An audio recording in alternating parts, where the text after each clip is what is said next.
In Howdy, 5, 4, 9, 1, 2, 0. Kong balls. Mike. And Echo the cat. Looks very happy, very thrilled to be on this end of 2020 live stream. Yeah, no, she's fucking thrilled just being in my lap. I already swore, not even 30 seconds into it, I already fucking swore. Whoa, no! Well, better call the fun police. Yeah. Yeah, in a while I'll show my my new toy that you were just like, it's a helmet. I said that to piss you off. Oh fuck.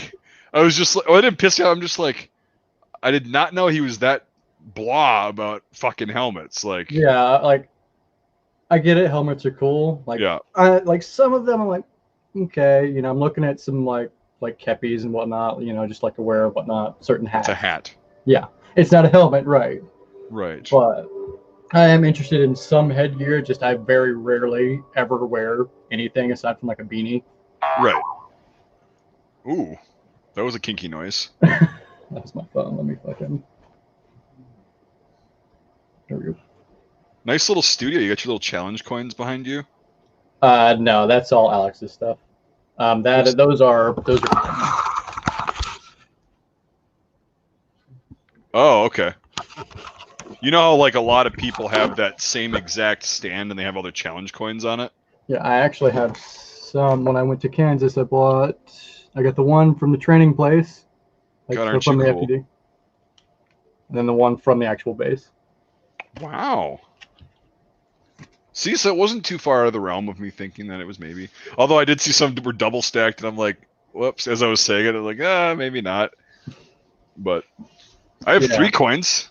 That's it. I've got probably 20 or so. Well, yeah, but you buy yours, right? Yeah, I was never given any. Yeah. The one, like, I always bought one from bases I went to, like, if I was stopping through. Yeah, it's a cool souvenir, yeah. Especially Air Force, because you guys fucking, oh my god, you guys go to everywhere. Yeah. Like, there's Air Force bases in places you wouldn't even fucking realize. Like, I went to Gulfport in Mississippi, and it's a little bitty base, and I went in their fucking, like, mobile trailer of a BX, and it's like, oh, yeah, we got one. All right. Let me take that. It's pretty generic. Yeah, Gulfport's a interesting little place. Yeah, we were there for an exercise. Yeah, fun. Which was basically me just sitting there going, okay, like, all right, put on your mop gear and sit in that for 6 hours. Which is nothing, but it's just like you're sitting there doing nothing. Yeah, Gulfport and Biloxi. That's we were there right before 2004. It wasn't. Was that Katrina? Or was that 2005? Yeah. 2004. No, it was 2004. Yeah, because we were there. We were there right before it hit, and we were in Gulfport and Biloxi. We were on the beach, and there was like a billion dead fucking jellyfish because the water was so warm. Yeah. Like it was warm to the touch, the Gulf water. Mm-hmm. Usually it's warm, but it's not like lukewarm. And so all these jellyfish were dying because it was so hot. And so we couldn't walk on the beach without, we had to like look where we were walking because it was just like, oh my God. And we were in sandals. And then we went out to the, I forgot what the name of the fort is. We actually go out. It's like a 7 or 8 minute boat ride, or maybe it's a little bit longer, out to this fort that was basically like a fort for spotting ships from New Orleans. Like, so like it was basically like a security thing to give people a heads up that the British or whoever was coming up the Mississippi, and then they'd head inland and then warn everybody so they could get all ready. Anyway, that fort was really fucking cool. I forgot the name of it though, but that's just off the coast of Gulfport and Biloxi. Yeah, no, the Air Force Base in Gulfport is a joke. Like, there's nothing there. Right. I mean, there's a lot of Air Force bases I've heard of that are literally just like a truck stop. Yeah, like, because it's a guard unit, like, or something like that. Like, there's, we had a couple of jets there, but they sent us with no tools, and we only had what we could smuggle in our bags, like for leak repair. That sounds like fun.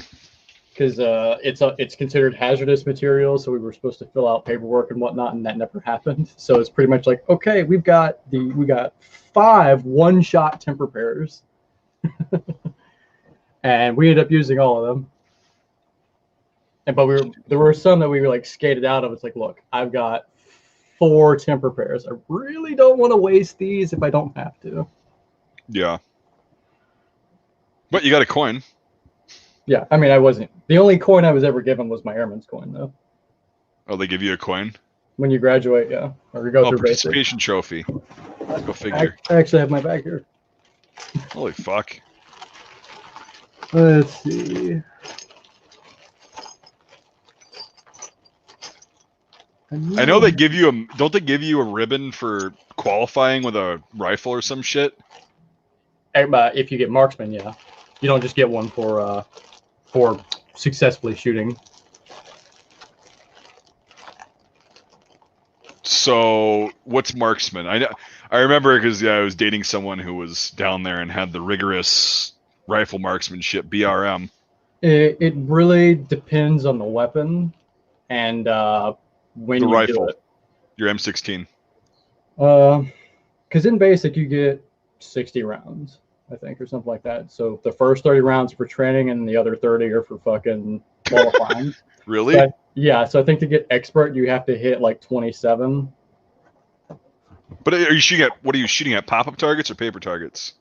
Paper targets that are size, so they're all at the same range, but they're different sizes on the paper. Yeah, no, they're the qualification. Yeah. Yeah. Okay, that's also a lot different than shooting pop-ups. Yeah, we're not shooting Ivans or anything. Yeah. Okay. Damn, I should do that. And then when I got to my first base, I had to do a Security Forces Augmentee, which involves getting qualified on the M4, and that was we moved the target to certain distances and do our shit. But I don't remember what the qualification was for that because was it iron sights? It was irons and the 68. They had to also shoot with a gas mask. Yeah. Yeah, that's funny. Our qualification is 40 rounds. You get one practice round of 40 rounds that you can go up and do if you so choose beforehand. And then you get your 40 and you go up, and then it's 20 from the prone. No, what is it? Yeah, 20 from the prone, or fucking something like that. Something from the prone supported position, where you can rest it on a sandbag or whatnot.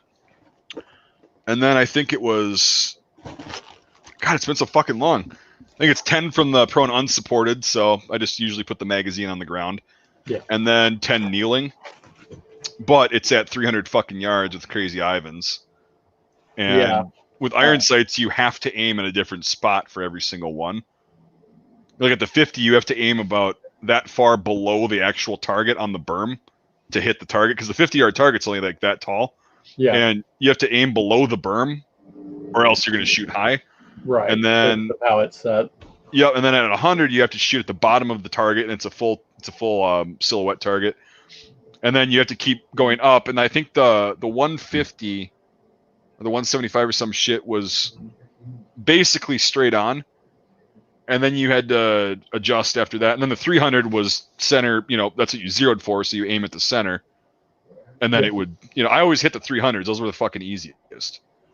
But we only spend 1 day qualifying. So pretty much if you want to get expert rifleman or whatever, or just expert marksman, rather, it's not rifleman or pistol, or it's just expert marksman, you pretty much have to already know how to shoot, because they don't spend any time teaching you how. Yeah. That's that's one thing I liked about the infantry, is like you get a lot of fucking trigger time. Yeah.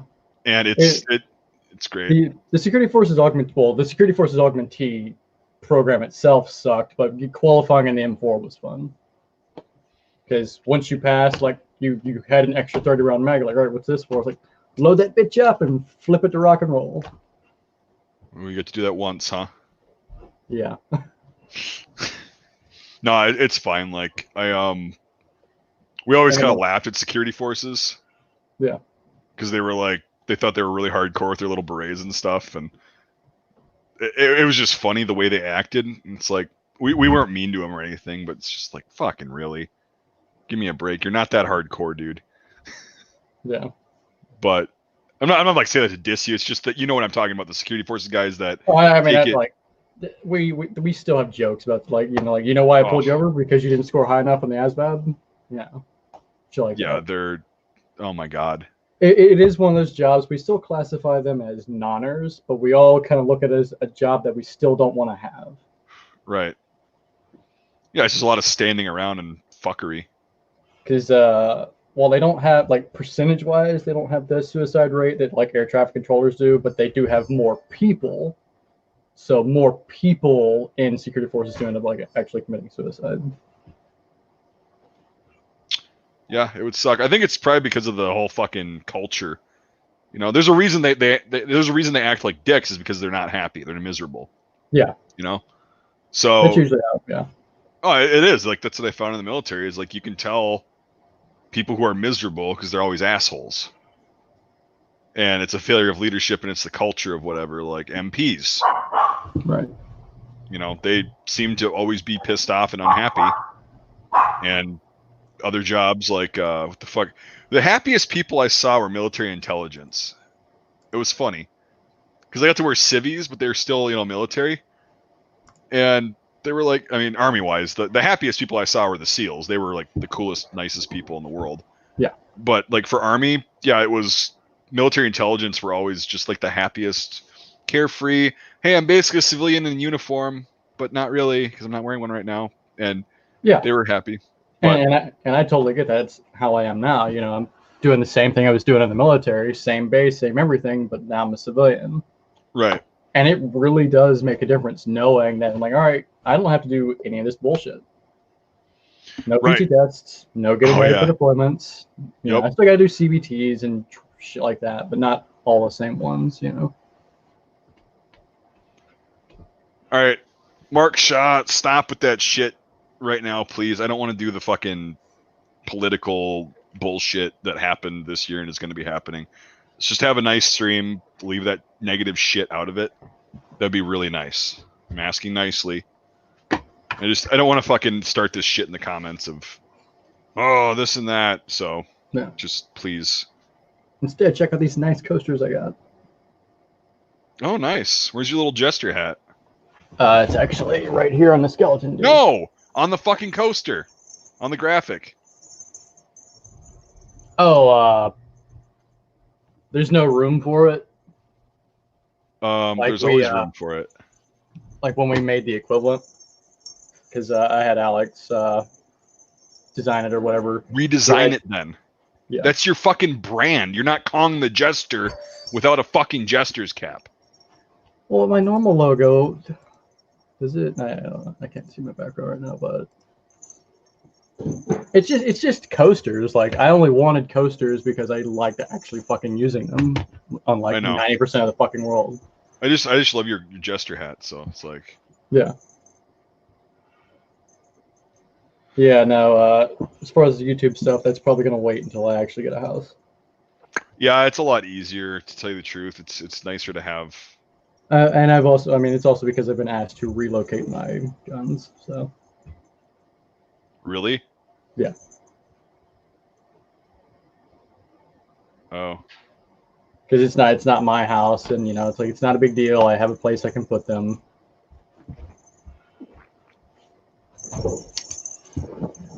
Yeah, I get it. And Alex made me this little doodad.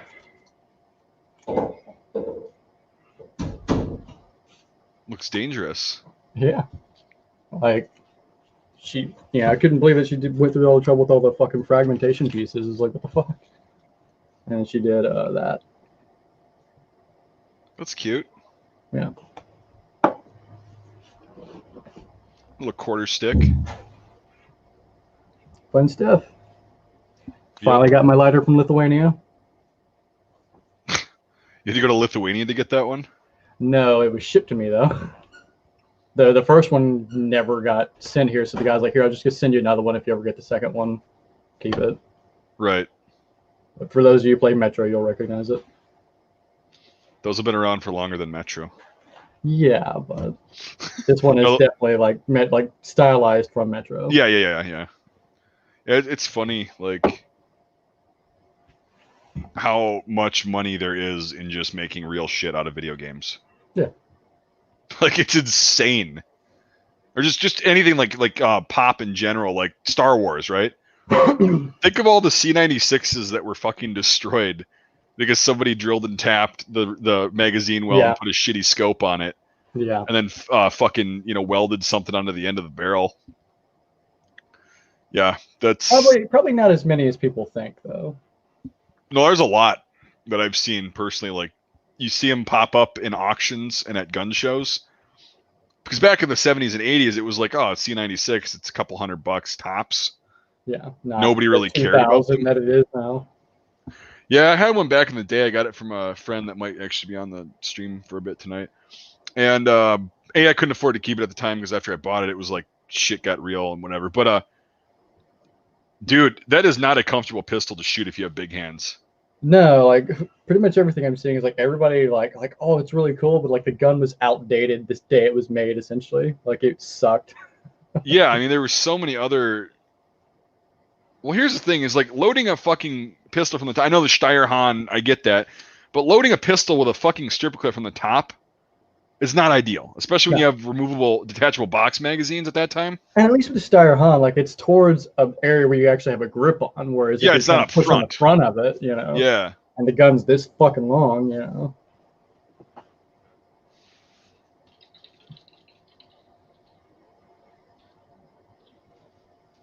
And then you fucking, jam it in there and you fucking give yourself, Mauser thumb.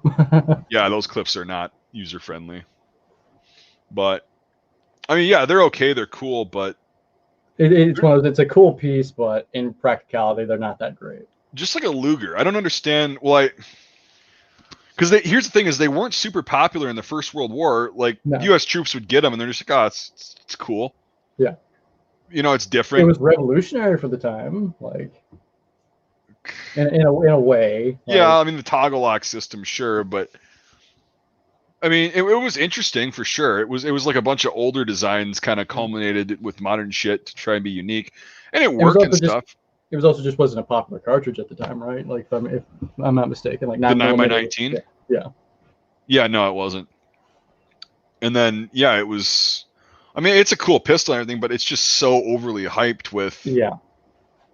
It's Germany's 1911. It's like it's overhyped. Exactly. It's overhyped for what it is. Yep, and like that's the thing is the 1911 that I recently got. Went out and shot that. Bites the shit out of my web because that's why they on the A1s they made the longer beaver tail. Yeah, is because I got hammer bite really fucking bad when I went out and shot this 1911, and you can only use brass case in there. So now I know why all the FUDs are like, I don't use that steel case shit, only brass in my weapons. It's like, well, that's because the 1911 can't handle anything but brass for whatever reason. Whereas Tokarev will run anything you throw in it, Yeah, it's the same with most other firearms. Like Glocks will run everything. I've fucking done that. Berettas will run just about anything. Pretty much everything else except the 1911 so far has run. I cannot believe how many fucking stovepipes I had with that thing the first time I took it out because I was using the Federal aluminum case shit. Yeah, the real cheap stuff.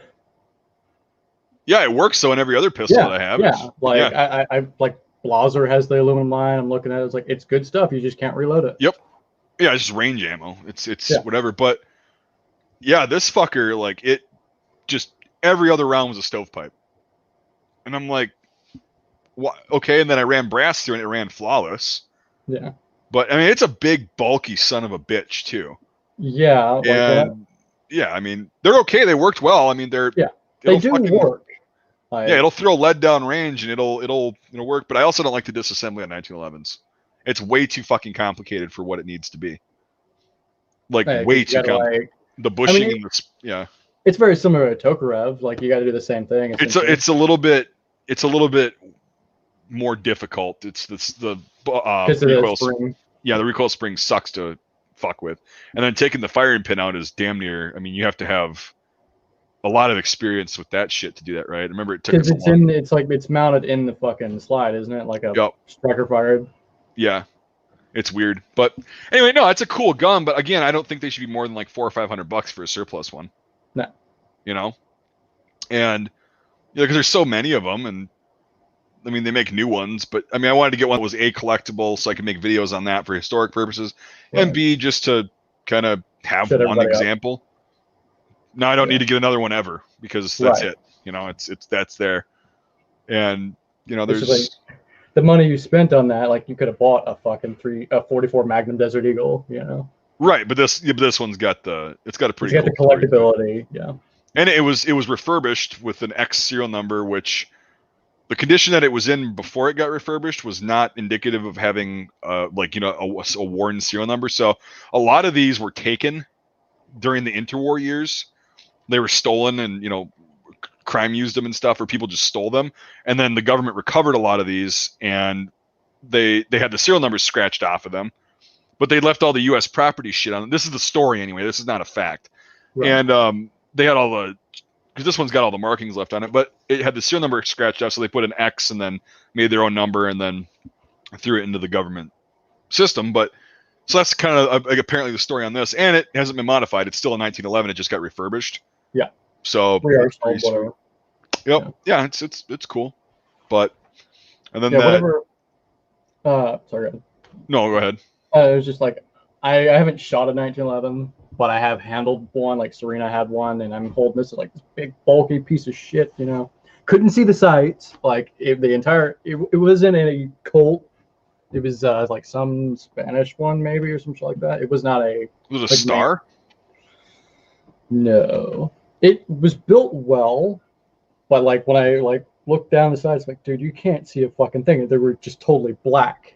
Oh yeah. The sights on this they're so fucking low profile. It's just basically line the gun up with your target. Yeah. Yeah. And then like pushing in the mag release, you're like, you gotta really like want it for that one. Was it one of the ones that was made for Argentina in the 20s? I don't think it was a surplus. It's not like a Ballester Molina or anything like that. It's just a copy, so it's probably not exactly what it should be, but like the mag did not fall free. Oh yeah, and this one does. So yeah, I mean, your mileage may vary. Even some surplus ones I've heard are fucking finicky as shit, or, you know, like just everything about that gun to me spoke. Like if you want to do something, you gotta like want it, you know. Yeah, you gotta, you know. It's definitely Oh, cool! I got a friend coming on. Yeah, like Joe was saying, if I ever do get a 1911, I'll probably go with like something like a Ballester Molina. Those are still on the cheaper side and have the collectability. Right. But they're not, you know, $1,400. Yeah, exactly. But, you know, if it wasn't for Patreon this year, I honestly would not have that fucker. So yeah, that was pretty cool. But, you know, because everybody's like, you need to get a 1911. Why don't you have a 1911? And I'm like, because I don't fucking want one. Yeah. And it's like, well, now that people are actually asking about it, and I don't really, you know, I don't know too much about them, so I can do some research. It's kind of a cool piece to have, and they're definitely not getting any fucking cheaper. Like every time they come out with a new shipment that they find in the Philippines or wherever, and they're all beat to shit, it's like they're still, you know, $1,000 or whatever. Yeah. So it's one of those things, just like, and whenever there's any sort of gun scare or whatever, what's the first thing to go? Fucking 45. You know. I mean, a lot of the, like, you know, 5.56, 45, 9mm, they all fucking disappear. But right. And I thought, you know, buying all these 32 pistols, I'd be safe, and nope, can't get 32 either.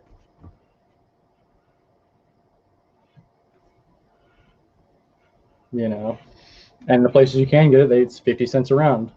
Oh, for ammo, yeah. Sorry, I was trying to multitask. Yeah, it did not work. But yeah, I'm not buying ammo this year. Like, I haven't been shooting a lot, which sucks. That's another reason I haven't been making a lot of range videos. Yeah. I'll just wait for ammo to come back down, and because I did the same mistake that I did in 2012. It's like I don't keep fucking common calibers on hand because I use them and they're always available and they're cheap.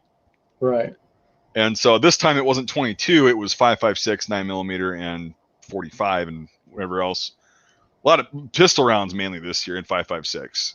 Yeah. But like so that's why I ended up getting that SIG 5.56Rs because I want to still be able to still somewhat available. Well, I have like I have a good amount of it, you know. And then SG ammo just got in all that low recoil shit. So. Well, I've been buying 7.62-39 for years because I've got a couple AKs and a couple SKSs, and it's cheap and it's a cool round. Yeah. So I want to get a bolt action like yours someday, just to kind of. I I don't know if you're looking for something classic, but like that CZ 527 is really, really nice. I'd like something new that I won't mind beating the shit out of. You know, like they're definitely newer. Like they're still within. no, I'm talking like something with a plastic stock and like a Ruger fucking the Ruger Tactical, the ones. And what would be cool is like they have the Ruger. I forgot what model it was that takes Stenag AR mags, the 223 bolt action. Oh, it's like the Ruger. It's the Mini 14, isn't it? I don't know the models. Like I can barely keep up with surplus fucking designations. Yeah. But no, it was cool, and it's like, why don't they make one of those in a 7.6239 that takes AK mags? Because you can get 5-round and 10-round AK mags. Do they not have a 7.62 Ruger? If they do, I haven't seen one. I think they have it. It just doesn't take AK mags. Yeah, that might be it. Because they're like, or I might be. I swear I've seen a Ruger that it may be 7.62 by 51 though. Right. I don't know what mags that would take. That'd be cool if they made him take H&K G3 mags. Because those are that can't be it because it was a curved mag, so you don't really do that with fucking 308. No. Yeah, I wonder what that was. Because it was definitely a 30 caliber rifle. But they are rarer. They didn't make very many of them, I don't think. Probably because the time they came out, like 7.62 just wasn't a popular cartridge. Yeah. Assuming it's the 39. Yeah. Yeah, that little recoil shit. I ran a bunch of that in the 5.56R. Did not function. No, just not enough juice. Well, no, it's the bullet shape and the amount of jump that a 5.56R has to the from the magazine to the chamber is pretty significant. Oh, so and it's not sliding up the ramp. Yep, the round nose didn't want to cooperate. I mean, it functions flawlessly with Spitzer ammo, but yeah, so it'll be fun to use it in an AK or SKS. Yeah, I think Todd B is on the right track. It's the Ruger Mini 30. Yeah, I know those existed. Yeah. Yeah, that's 7.62 by 39. Yep. I just don't remember if they take AK mags or not, or if they use a proprietary. But the recoil shit runs flawlessly in my bolt action, but no shit. Well, yeah. But even I can even top up the mag and it's good to go. Yeah, but it's literally just the design of the 5.56R. Like it's. I mean, an AK's got like that much jump. The 5.56R has got like that much, where it goes up and then it has to it's just weird. Yeah. But I just love that 5.27 because it takes how you squeeze the trigger completely out of the equation for me. What do you mean? So, like I can set it so light to have I can think the lightest I can set is like a half-pound trigger pull. All I literally have to do is line the sights up and touch it and bang, and it goes exactly where I want it to. That's cute. Yeah. All right. You've seen my targets. Yeah, they're okay. They're all right. So bad. got a friend on here. We haven't. Hey there. Hey, hold on. I'm trying to. I guess that's as good as we're gonna get for the arrangement. So everybody, this is my friend Jorg. He is from Germany. I'm just kidding. He's faking the accent. I'm faking it. Yep, he's faking it. Jorg is the one. I don't know if you guys watched it. You probably should if you haven't. I've uploaded it a couple times because it's awesome. That Don't Do It Again Soldier on the original. What year was that? In 1917? Yep, 1917. Ammermann Aufnahmekino. Yep. And we have to make part 2. Yeah, we definitely do. Someday. Uh-huh. But we should make part 2 because Sambo is a big man. He's a big, strong man now. He's not just a young, kid wet behind the ears. So, he'll have to. He should be the one that I piss him off, and then he beats the shit out of me on that one, part 2. Well, the return of the corporal, and maybe he's just standing up. just have him rip my stripes off and slap it on his arm. Pretty much. Be like, yeah, this is how we roll in the U.S. Feed him some corn, and he grows. Yeah, this is like good Iowa corn. Why don't you bring some when we film? That sounds good. We'll do. When when the crusty staff sergeant is now outranked by one of his troops. It's like, oh, Yep. well. Yeah. You lose. You get You were nothing. Good You were day, voted out. sir. Yo. So how's life been going this year, Jorg? So far survived, so far so 2020 is behind of us. No, it's not behind of us yet. It's in Germany. It's behind of us. Yes, So, I mean, I talked to somebody from Australia on my Discord server, and he said that 2021 is officially there, and it's no different than 2020. So No shit. weird. Damn it. Yep. My God. Well, yeah, I think if 2021 continues like 2020, so we need to arm up more, So actually, we need to get more. We need to order more stuff from you, Mike. Yeah, So, I mean, I don't know. So. I think people have armed up enough this year, and I don't know what for exactly. But I know you can't buy ammo now for anything common. I actually had no problem with my calibers to get ammo. So well, me either, like the obscure shit, but all the ARs and stuff, like the shooting 5.56 and 9mm is not going to happen this year. Yeah. But now even the obscure ones are leaving. It's like for a while it's 17 HMR was everywhere, and now you look and there's fucking nowhere. It just keeps well, going. And then with the Carcano import this year, all the 1891 rifle, the carbines. Yeah. Well, I had a bunch of 6.5 by 52 stocked up because I had a decent amount of Carcanos. Now I have even more, and it's just a cool caliber to have. And when you go out and shoot, you shoot a lot of it. And all of a sudden, I go to buy another little box, and it's gone. And I'm like, what the fuck? This is never sold out. What is going on? Oh, well, everybody now is into Carcanos because all the other shit's sold out. These rifles are available, and now the ammo is gone. Yeah, like I haven't been able to find that stuff anywhere. That's why I haven't bought them. Like I know they're going to be still available. Like they've imported so many of those things. Oh, they did. There was one source that I have where I typed in because you could do this on inventory stuff. Little tip for all you kiddos out there.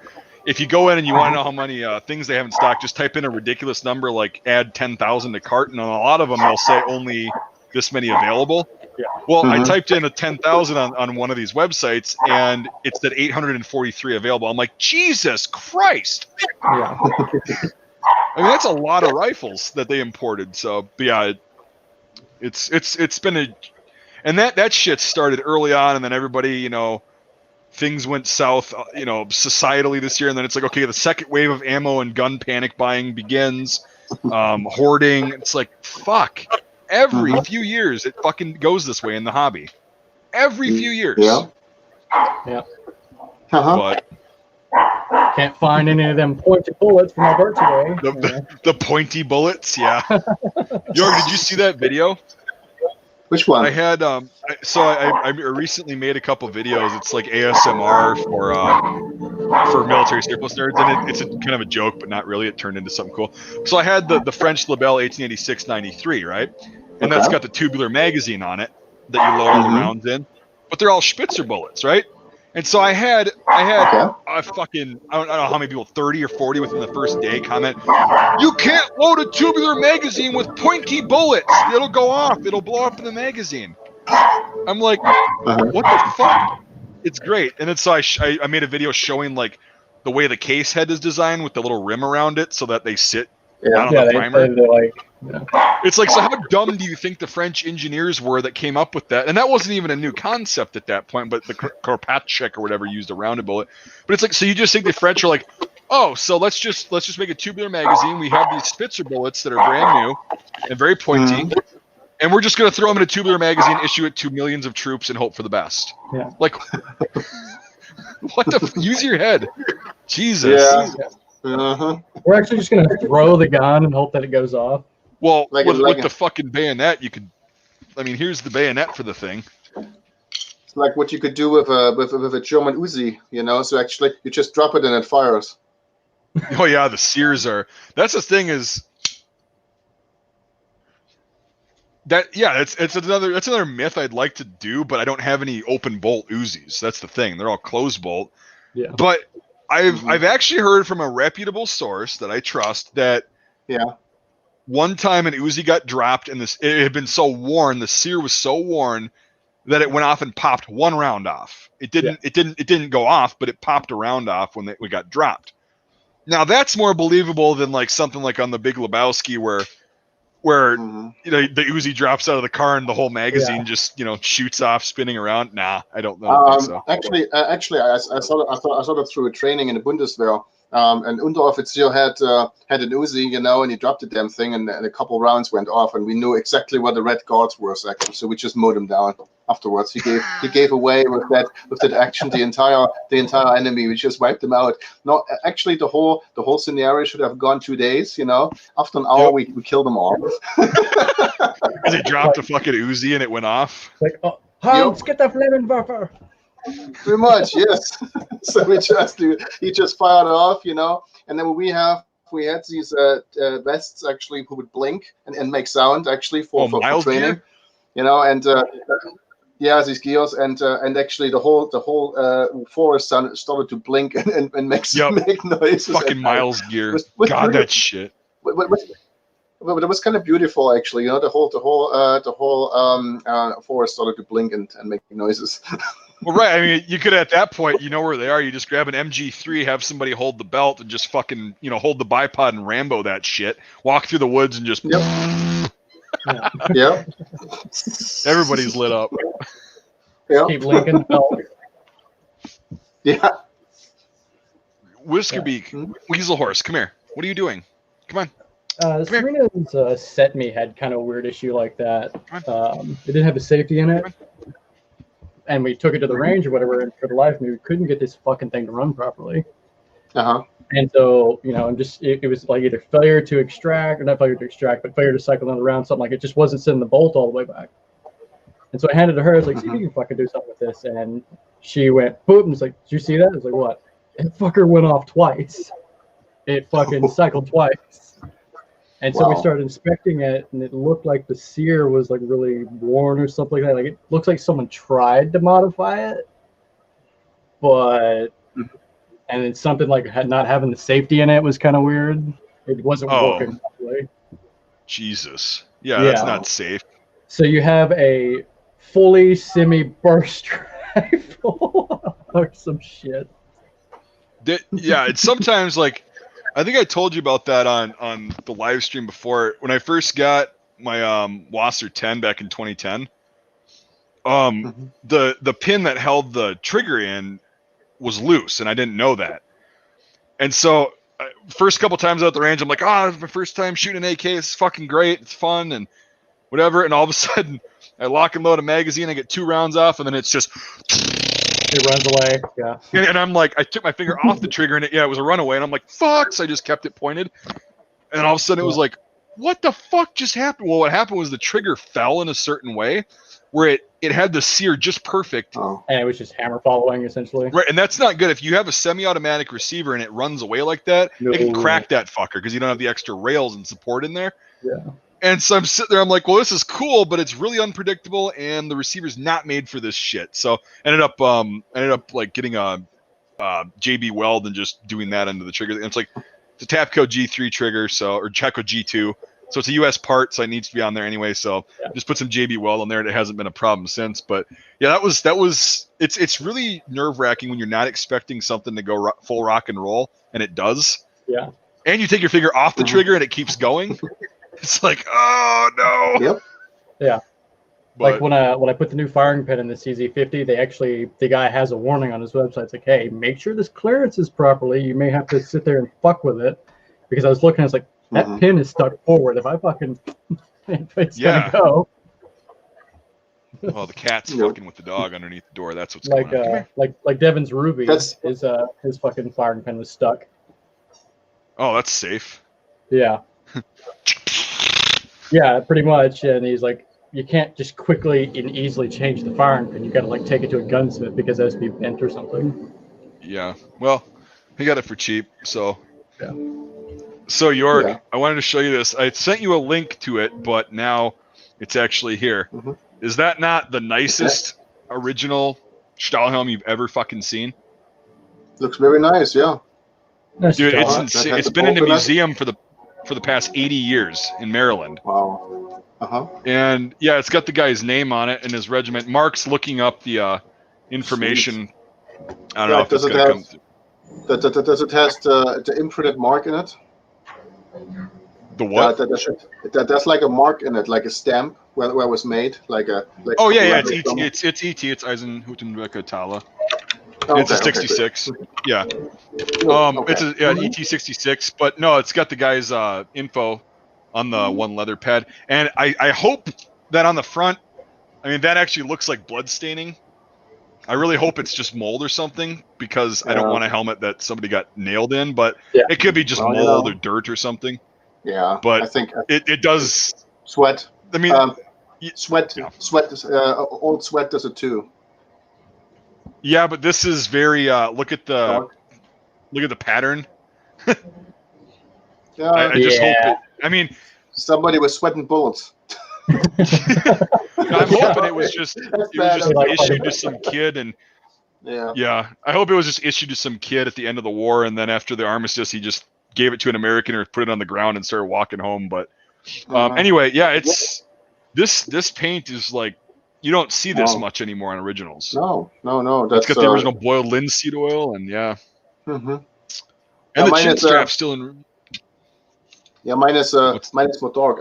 I don't have any of my stuff here in this house, so we with the COVID situation, we decided not to sell the house in Iowa Falls and rent it out. So actually, it's now a good tax credit for me. So that's I have a tax write-off. It's better actually. So, and I still have I have a big garage there where I have my reenactment stuff. So I only have a few things here, So you've got basically a really convenient storage facility that's private.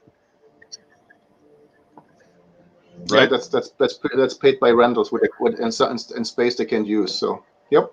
Yeah, that's awesome. Nice. Cool. The only thing what I got for you have to get yourself something for Christmas. Oh, you got the whole rig. Huh? You got the whole rig, everything. Yep. Oh shit! Hey, you can't show guns on YouTube. You can't show them. Oh no? That's an. Oops. Nope. You can't do that anymore. That's an airsoft gun, right? Yeah. Yes. Yep, that's an airsoft gun. It's an antique. I'm just saying for future reference, real guns aren't allowed to be shown, but airsoft guns are okay, but still a gray area. Yeah. Antiques are okay as well. This is gilded plastic. Yeah. Yep. Okay. So. I think that's really no, it's okay. Yep, we're good. Yeah, I didn't know. Yeah. No, it's all right. We're still here. Okay. But okay. yeah, it was definitely airsoft. YouTube. It's a paperweight. Yep. Yeah, it is. It is a paperweight. It weighs paper. So it really does. So see, it's like as dangerous as this thing. So it's dangerous. It's cutting edge. Very lethal as all hell. But yeah. It's very real dynamite. See, it even says dynamite on it. I'm sure I have a battle spoon here somewhere. So. A combat spoon. Yeah. How do you say spoon in German? Löffel. Yeah, so it'd be a Kampflöffel.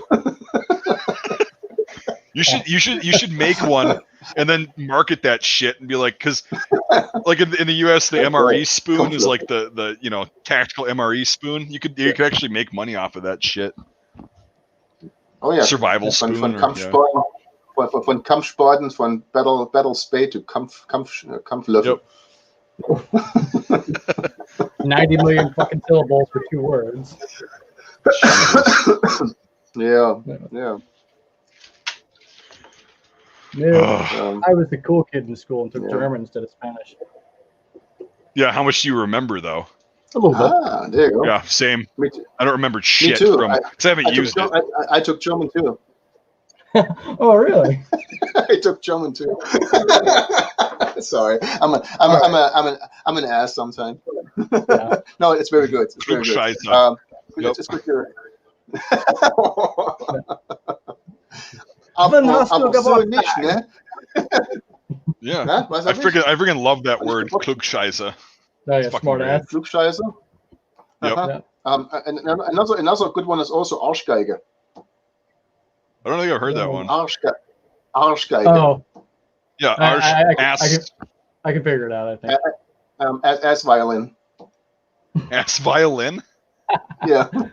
Why the fuck would you call somebody that? Why would you call someone an ass hat? Yeah, an ass head or ass clown. I always love that one. Ass clown. Yep. Yep, that's one of the best. Oh my god! And when we were on deployment, we had one interpreter. He was an Iraqi guy, and he was trying to correct one of the NCOs on his English. And one of the NCO goes, "All right, man, listen up. I've been speaking English for 28 years. I think I'm pretty fucking good at it. How long have you been speaking? 8 months?" This interpreter was just like, he's like, "Yeah, I've been speaking English for 28 years, bitch." It's fucking great. Grand Totemax, there's more sources than AmmoSeek. They're out there. Well, you know what? I've tried to tell people in my videos that if you're looking at the mainstream sources that everyone else looks at, there's not going to be shit. Yeah. Like, you got to dig on the internet. It's fun to dig. Yeah. Like, it's really fun. It's like the joke. It's like, what's the best way to hide something on page 2 of Google? Yep. That's why I don't use Google anymore. I still do, but I'll end up on like page 6, 7, 8. And there's got to be something, and I'll find some obscure fucking website. Yeah, it's funny when people correct people on language, unless it's like blatantly ridiculous. But yeah, Jorg, did you hear about that story? Like, when I was in basic training, some guy from Alabama corrected me on some shit that I was saying. It was, from Alabama, of all places. Some backwoods fucking hick. I was talking to my bunkmate, and I was talking about like my house, my home, and I'm like, yeah, I kind of miss it. You know, we're on like month 3 of basic. I'm like, yeah, I can't wait to go home, and I got a crick running through my backyard, and then this guy from Alabama goes, "You have a what running through y'all's backyard?" I'm like, "A crick." He goes, "Do you mean a creek?" I'm like, "Yeah, that's what I said." He's like, "No, y'all said crick. It's pronounced creek. There's 2 E's in it, dumbass." I'm like, "And you are correcting me on my English." Nice. Yeah, and there's more people to fuck outside of your fucking family there, shit fuck. That's what whenever he got mail, they'd be like, "Brown, Alabama, closer kin the deeper in, right?" They'd always make fun of him somehow doing that. It's You great. look like the motherfucker whose family tree is a straight line. Yep. Yeah, he was an interesting dude. But he was all of like 5'2", just very short, just tiny. And how cute. Yeah, he didn't do well on the long ruck marches where you have like 100 pounds of shit in your ruck. Yeah. He did not do well at that. I just got concierge for that. I'm good. Well, yeah, I know you have a 5-star hotel. You have a chauffeur that gently places your pack. Are you even issued a rucksack in the Air Force? They gave me a duffel bag.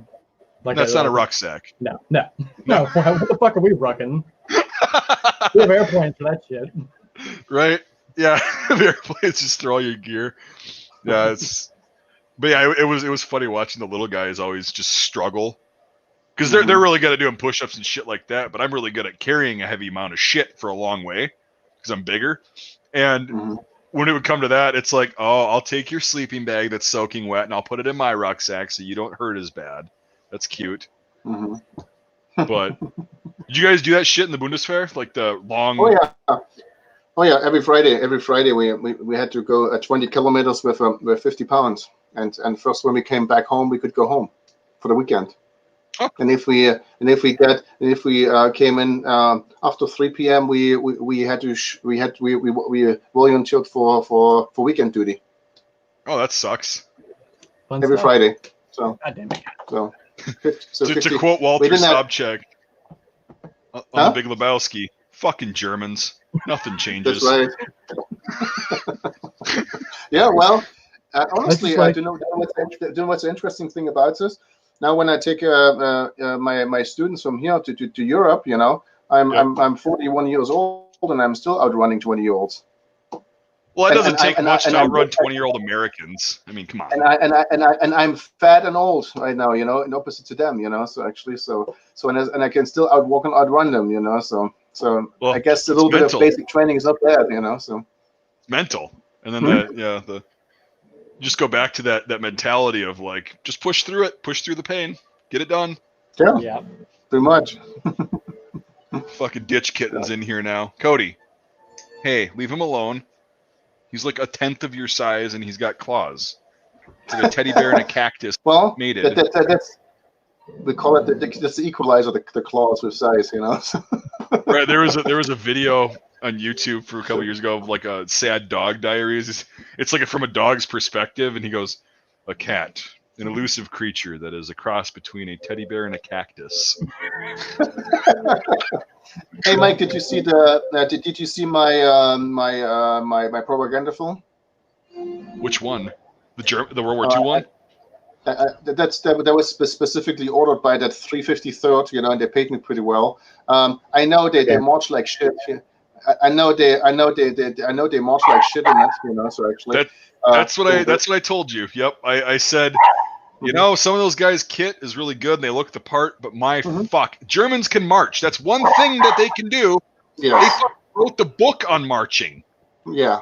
And you have to be able to fucking march as if you're training a German. It's not that hard. No. Well, I understood it kind of first day of training. So first day recruit training, you know, pretty much. So we just picked you. You just got your uniform and you just turned in the enlistment paper, you know. So yeah, you got to learn how to march. Luckily, it sounds really weird, but I'd never had a problem marching. Neither did my friend, because we were in marching band in high school.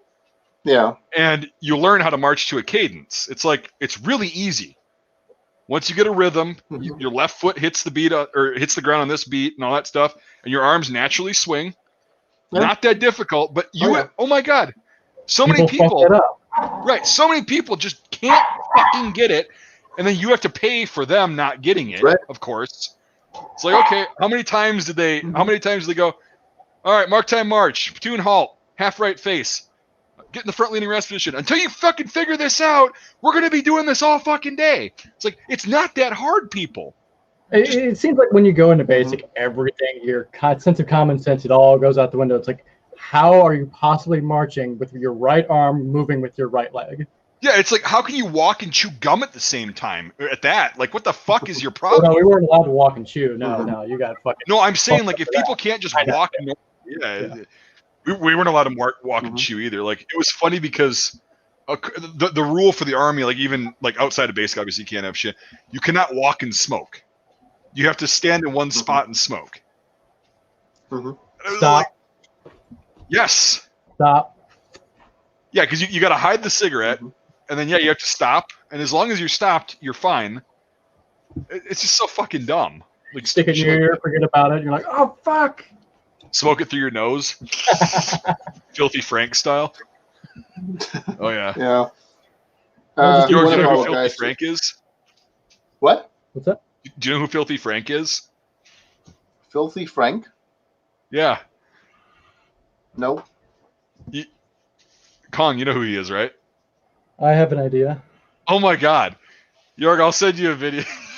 Well, I'll send you his channel. I'll just send you a good video. Okay. Sounds good. You don't know who Filthy Frank is? He's a fucking YouTube legend. Okay. I'll just send you a video later. We'll worry about that later. Yeah. Send me in Messenger, okay? So that's good. Yeah, I'll do that later. But I just gotta find one of the videos. It's yeah, most of his videos did get zapped. Oh God, he's one of these. So what actually? So many people on YouTube talking about the YouTube Super GAU or the big blackout or something like this. So what did YouTube change? I mean, so some of them complaining about they don't make any money anymore, or with advertising and stuff like this. Ad Pocket. So, being shadow banned. So yeah, YouTube is, in some case, basically what it boils down to is it's not really political like everybody thinks it is. It's based on money. It's based on priority creators like the mainstream media, like MSNBC, Fox News, CNN. All those people get preferential treatment in the algorithm because they're priority creators, right? Basically, they don't want to have anybody that's not a corporate sellout, basically, in a multinational corporation. They don't want to have them making as much money and taking as much revenue away and competing with these huge organizations. That's the very simple explanation of it. Like, that's the overall nutshell. Now, the details are so nuanced, like with firearm channels. The bigger firearm channels don't get fucked with as much as people like myself. And then some people don't get fucked with at all, which is weird. And it's just a matter of, I don't know, it's so convoluted and ridiculous, but it boils down to money. It boils down to who's getting what money and who's quote unquote taking money away from the priority creators that they don't like. So but most channels aren't really getting fucked with because they're not. It's a lot of channels that are involved with politics and current events and sensitive issues like guns. Oh God. Who's gonna win that? I think the box won. The box. The box won. Yes. Oh God.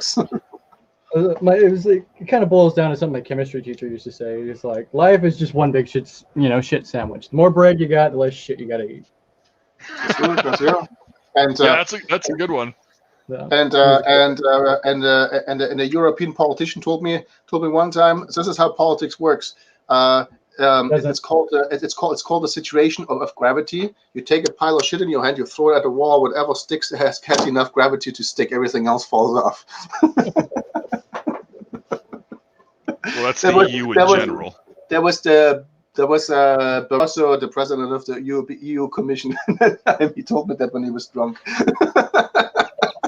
Weird, yeah. Everything comes out when you knock a couple back, especially the EU. It's like, oh yeah, the EU is great until you realize that it's not.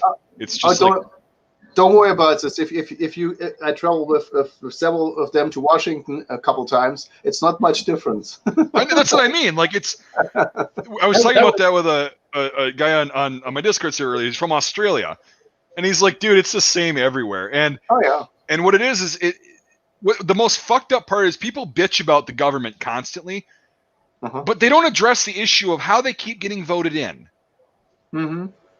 Because people see the name, they recognize the name, and go, yeah.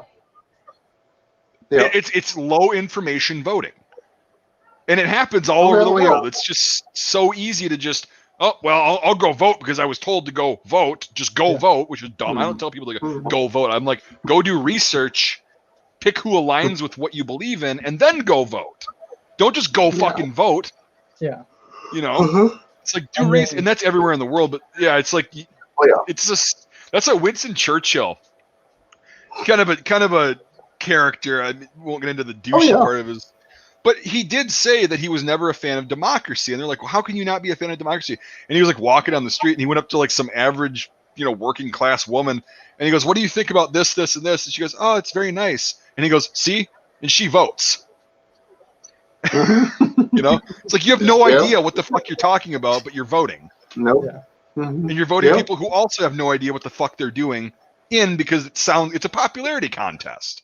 And then you have the fucking box people love to watch, and it's like they think those are the only people they can vote for, and it's like the only people that are on the box are the people that have money to put on there. Yeah, it's like the football team mentality. It's like you're either with me or you're against me. It's a fucking competition. Like, no, you can be nuanced. You can have your own opinions and vote for different people with different opinions. Yeah. Oh, wow.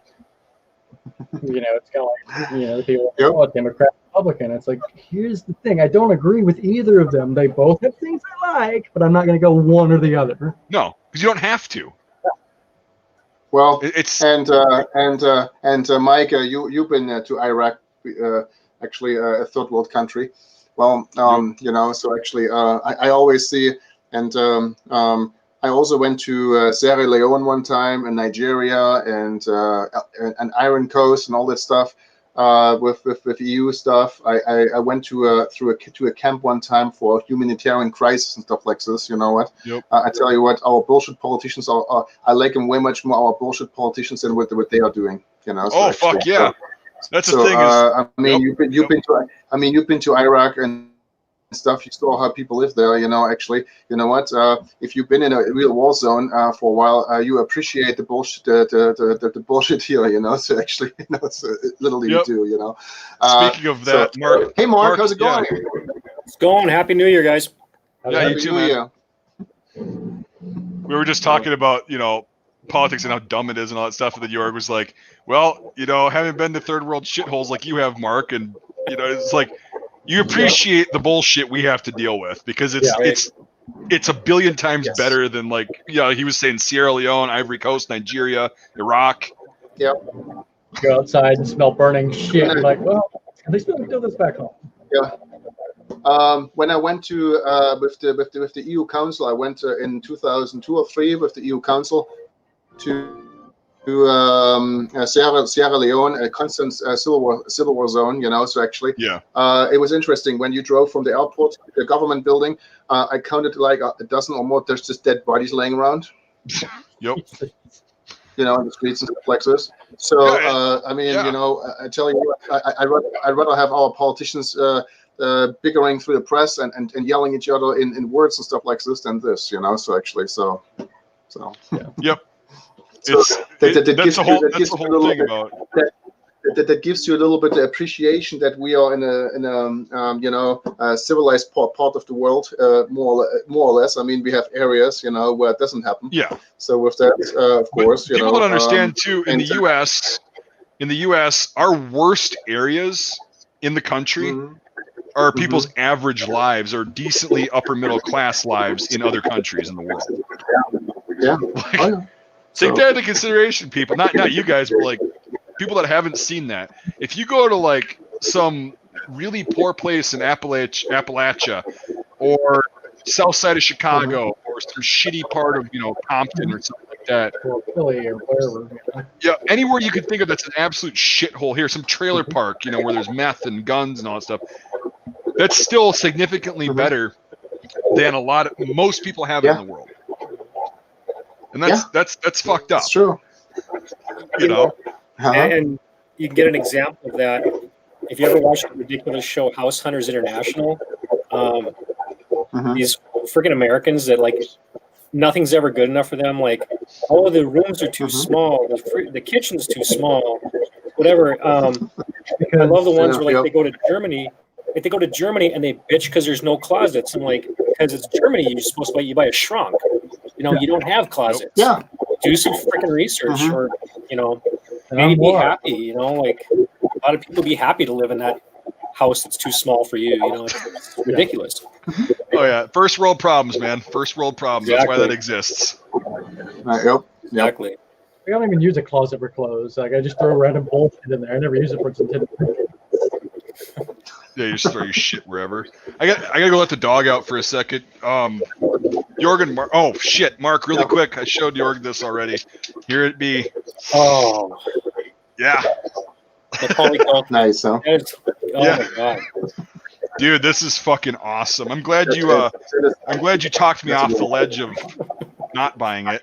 Like I said, if you hadn't bought it, I would have. I know, that's the thing. I was like, oh shit. And then I'm sitting there trying to, like, you know, make deals with myself. Like, well, how can I justify? Oh, it's a size 66. Mark wears a 64, so, or between a 64 and a 66. So I'm like, oh, I'll just grab it. But yeah, it's in really good shape. So yeah, it's just, wow, you don't find them like that anymore. Well, and I asked the guy where it came from, and he said it was like from this dude who had kind of like a private community museum in a town in Maryland. And he's in his 90s now, and he's had this thing since he was like 12, like his family did. And so it's been over 80 years just sitting in a private museum. Nice. And it didn't get fucked with. It, you know, it aged pretty well. The leather is the only thing that's really aged, but the chin strap is really good. It's still supple. And it's like, so that's why it's this good, because usually these were thrown in barns or, you know, an attic or some shit, or played with like my other The original size 64. Where the fuck is that? Yeah, you can tell that this was played with by kids because it's got like a homemade chin strap, with a coat or a wire thing hooking onto the bail. So this is a toy for somebody for a long time, but my dad, it was cool. My dad used I can remember when I was a kid, my dad used grandpas for painting the barn, so doing construction work with it. He had a plastic line on side of it from a construction helmet, and he ran around with it, and painted the barn. Luckily, with a little bit of persuasion, it all came off, So actually, with mine, what I have, a lot of those got turned into stuff like like buckets. Like you'll find some of them, they got holes in the top because they were turned into hanging planters.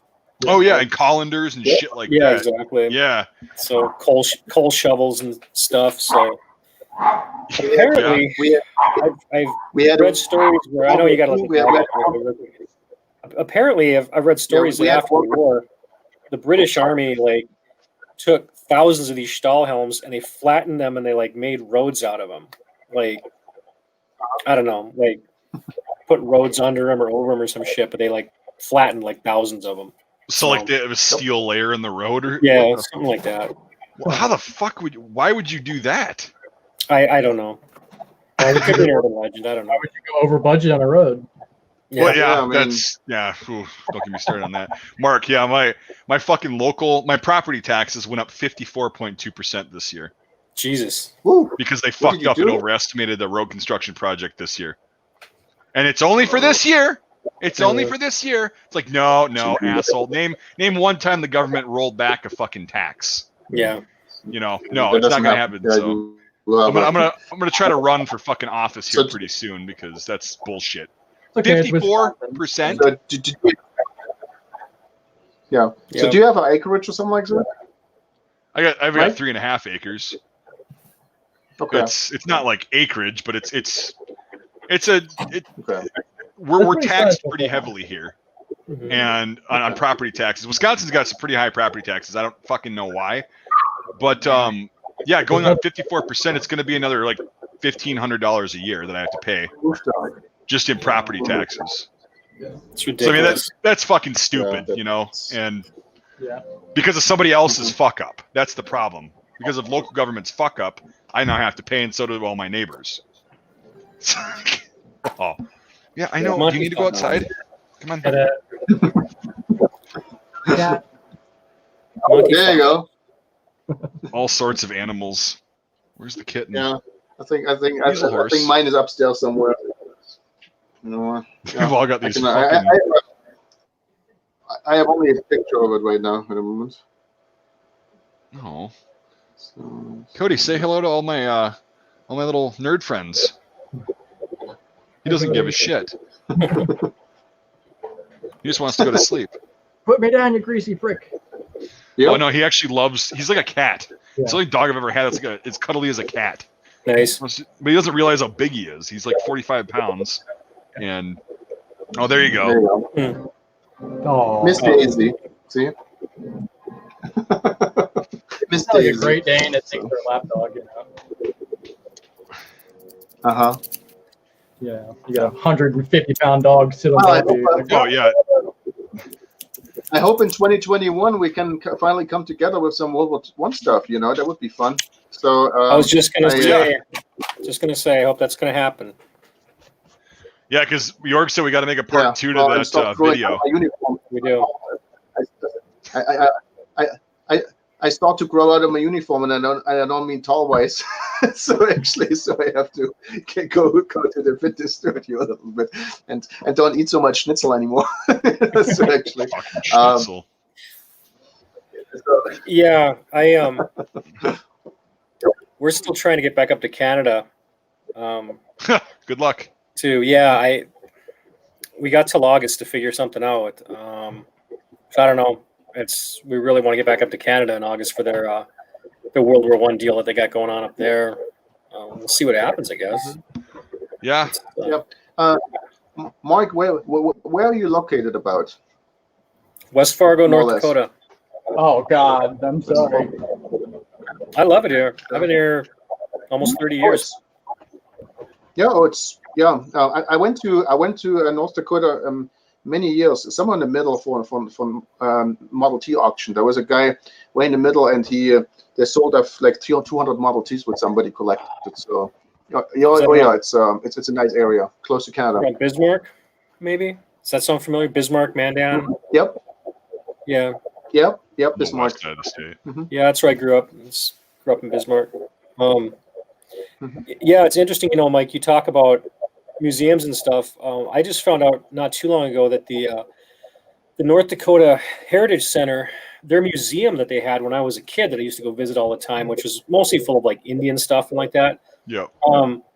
That building was built in the 1920s, and it was apparently the whole reason that they built this building was because so many guys came back with souvenirs from World War I that they wanted to donate that they didn't have room for all the souvenirs. So they built it's like a 2-story marble, beautiful building. And apparently all that shit's still in the basement. And Mike Hartsock, his brother-in-law works there. And the one time Mike was in Bismarck, he got a tour of the basement, and he said, and I said, well, did they have any like 0815s? He's like, Mark, they had like a shelf rows of 0815s. Oh, fuck. He said they had like hangers full of like German uniforms, like shelves of helmets. And I remember for the 75th anniversary of the armistice, they brought out like a tiny bit of their collection, and they had it like on display. Yeah. And yeah, that shit was just amazing. Like the metal. I don't even know what you call them, the lobster tail cavalry helmets. Oh yeah. Like cherry mint. They had an 08, a sled mounted 08 that looked like it had just come off the factory. This shit was just amazing. And it's all like in the basement, and like nobody ever gets to see it or play with it or nothing, because it's, hey, we got to build a big display around this arrowhead that somebody found, which is cool too. But it's like, well, like Ian on Forgotten Weapons just did a video about that, like the whole museum thing. Like nowadays, museums are just for just for fun. They're not actually sources of information anymore. Right. I remember when I was just a kid though, when I was like grade school, I used to go there, and I remember they had a T-Gewehr on display. So, and I didn't even know what that was. It was just a big freaking rifle, and I came upon it's a T-Gewehr. And then they had a French Hotchkiss machine gun, and that was sitting out in the main, what would you call it, the main atrium. Here's this Hotchkiss on a tripod, and it had the little seat, and I used to sit on there, I remember, as a kid, and you'd sit there, and then they'd come by and yell at you to get off of it or whatever. But stuff there. Americans, we love our souvenirs. Oh, fuck yeah. Well, but the lucky thing is with that's the reason that many times you find very nice, pristine stuff over here, So that's in Germany, you had another war happening afterwards, and stuff was repurposed, reused, re-stamped, pre-manufactured, used by Volkssturm in World War II, So actually, I mean, right now, the only lucky thing what I noticed in Germany is many antique dealers I know they bought a lot of World War I stuff. And now they can't get rid of it anymore. So actually, because the bubble is out in Germany at least, and so Kaiser Wilhelm stuff is still way up there, but regular uniform stuff and backpacks and tornister and eating utensils is decent again, actually. So you can get a felt flusher again for $5, $5 or $10. When I was over there in the late '80s. There was an antique store, and I became friends with the guy that ran it, and he sold me my first Stahlhelm, and he always had 4 or 5 of them sitting around the shelf. I think he wanted like, I don't know, $75, $80 a piece, because he said he would go to these estate sales, and all this grandpas, it's up in the attic, the kids don't want it. And then I would go up to Frankfurt, to Sachsenhausen, they have these big flea markets up there, and you could buy like the picture postcards that I collect that go for $10 or $15 a piece. Guys had shoe boxes full of those, and you could buy them for like 50 pfennigs a piece. I bought that's where I first started collecting. I bought a black wound badge and a iron claw. And I think I paid like $5 a piece for them. Because just nobody wanted it. Everyone wanted World War II stuff. Right. Yep. And the World War II stuff, you can have it. Yeah, that's in Germany. motorcyclists, what they did, instead of getting an expensive World War II helmet, they just used World War I helmets actually over there because they were cheaper. Yeah, so I remember that. Usually when I was a kid, the helmets were about 50 Deutschmark. That's 50, 60 Deutschmark was normally. Yeah, it was pretty crazy. Like I know, like the World War II stuff. If you asked for that from the dealers, it was almost like doing a drug deal. Like if you asked for Second World War stuff, they would look around, to see nobody was watching. Then they'd reach in their pocket and pull out like an Iron Cross or something, and quick try to go like look quickly, because all that was illegal, Yeah. And Yes. But as the nice thing as a U.S. citizen, you have the chance to buy that stuff, and they cannot take it away from you. So I remember a few years ago, my godfather, he bought behind the store a SS uniform from a guy, and they took all the medals up, put it in a thing, and I think the custom officer noticed. He asked, "What is that?" It's an uniform. And the medals, and he said, "I am a U.S. citizen. I can have it. Damn it. Okay, go away." So. It's like every now and then I'll find some of this shit on Gunbroker. It's like Klansman rings or Klansman like full outfits. There's a $2,000 grand windmill, Nazi flag, state flag. And it's like, man, that'd be an expensive backstop to shoot at. I had a World War II collector buddy of mine here in North Dakota that, the Klan was huge up here back in the 20s, and he bought a box of just miscellaneous shit at an estate sale, like World War II stuff, whatever. And in the bottom of it, there was like a Klan robe and a hood, and from like the 20s, and it had a patch and all this stuff on it. And I told him, I said, "Well, did you put the hood on and chase the wife around the house and stuff?" And he said he put it on, but it stunk really bad. And I'm like, "Well, what did you do with it?" Dude, I'd take it out and burn it. Yeah. And he said, no, he put it on, I don't know if it was Gunbroker or where, but he sold it for a lot of money. Like, he had a lot of people interested in that. And it's crazy. I think the guy was actually an African-American dude that bought it from him, because the guy collected this kind of stuff. His Halloween costume. There's some irony there. But it's crazy the people want to collect and the prices they pay for some of it. Oh, yeah. Like a $2,000, giant Nazi state flag. I'm just kind of like, I don't get that, man. But you do you, I guess. Yeah, we here in the middle of Iowa a couple of years ago, we went to so there was a big tornado in Pittsburgh, and we helped cleaning up stuff, and we helped a friend cleaning out the attic, and they owned the house for the family for 100 years. And there was a big box, a big tub, and we're wondering, it's all full of fabric. So we unfold a little bit. Oh, hey, a big swastika on it, and then we drive it home. And then, we have a decent sized living room, and we unfolded it, and it did not fit in the living room. So what we did, we were living right by a little highway here, not very busy highway. So we said, well, we have to take a picture if you want to sell it. So should we hang it over the balcony, So actually, and I said, at that time, I said, you know what? We can't afford the accidents happening on that road. This. So we went to the farm, okay, and there are 3 big corn bins out there. And we went up there, and one of the flags hung from a regular corn bin way down. So we have these big, so 1, 2, 3, and each of them had a big Nazi flag hanging down. So it looked like the Nürnberg marching thing actually of that. And so that was hilarious with that. I'm more into World War One. Not so much into World War II. So I when I saw that stuff, I thought, oh, hey, well, the money will buy me a nice World War I helmet, a pickle helmet, or something else, so what I can use. So so we took pictures, we put it on Craigslist and on eBay. I was with eBay. We were on there for 5 minutes before they blocked that thing. And I tell you what, we got called names, which was interesting, So we got called really interesting names for trying to sell it. We got good money for it, So. fun with that Like- stuff. It's like, have you ever seen It's Always Sunny in Philadelphia? And it's like Dennis's granddad is a Nazi. He's like, I was a war hero, you know? You got the SS. Yeah. Yeah, like you got one the black Allgemeine SS uniform. This all. Charlie's like, he must have been like King Nazi or something, man. Look at all these medals. Yeah. Well, at that time, I was also in the middle of getting my green card, so I thought, better don't put it up on the highway.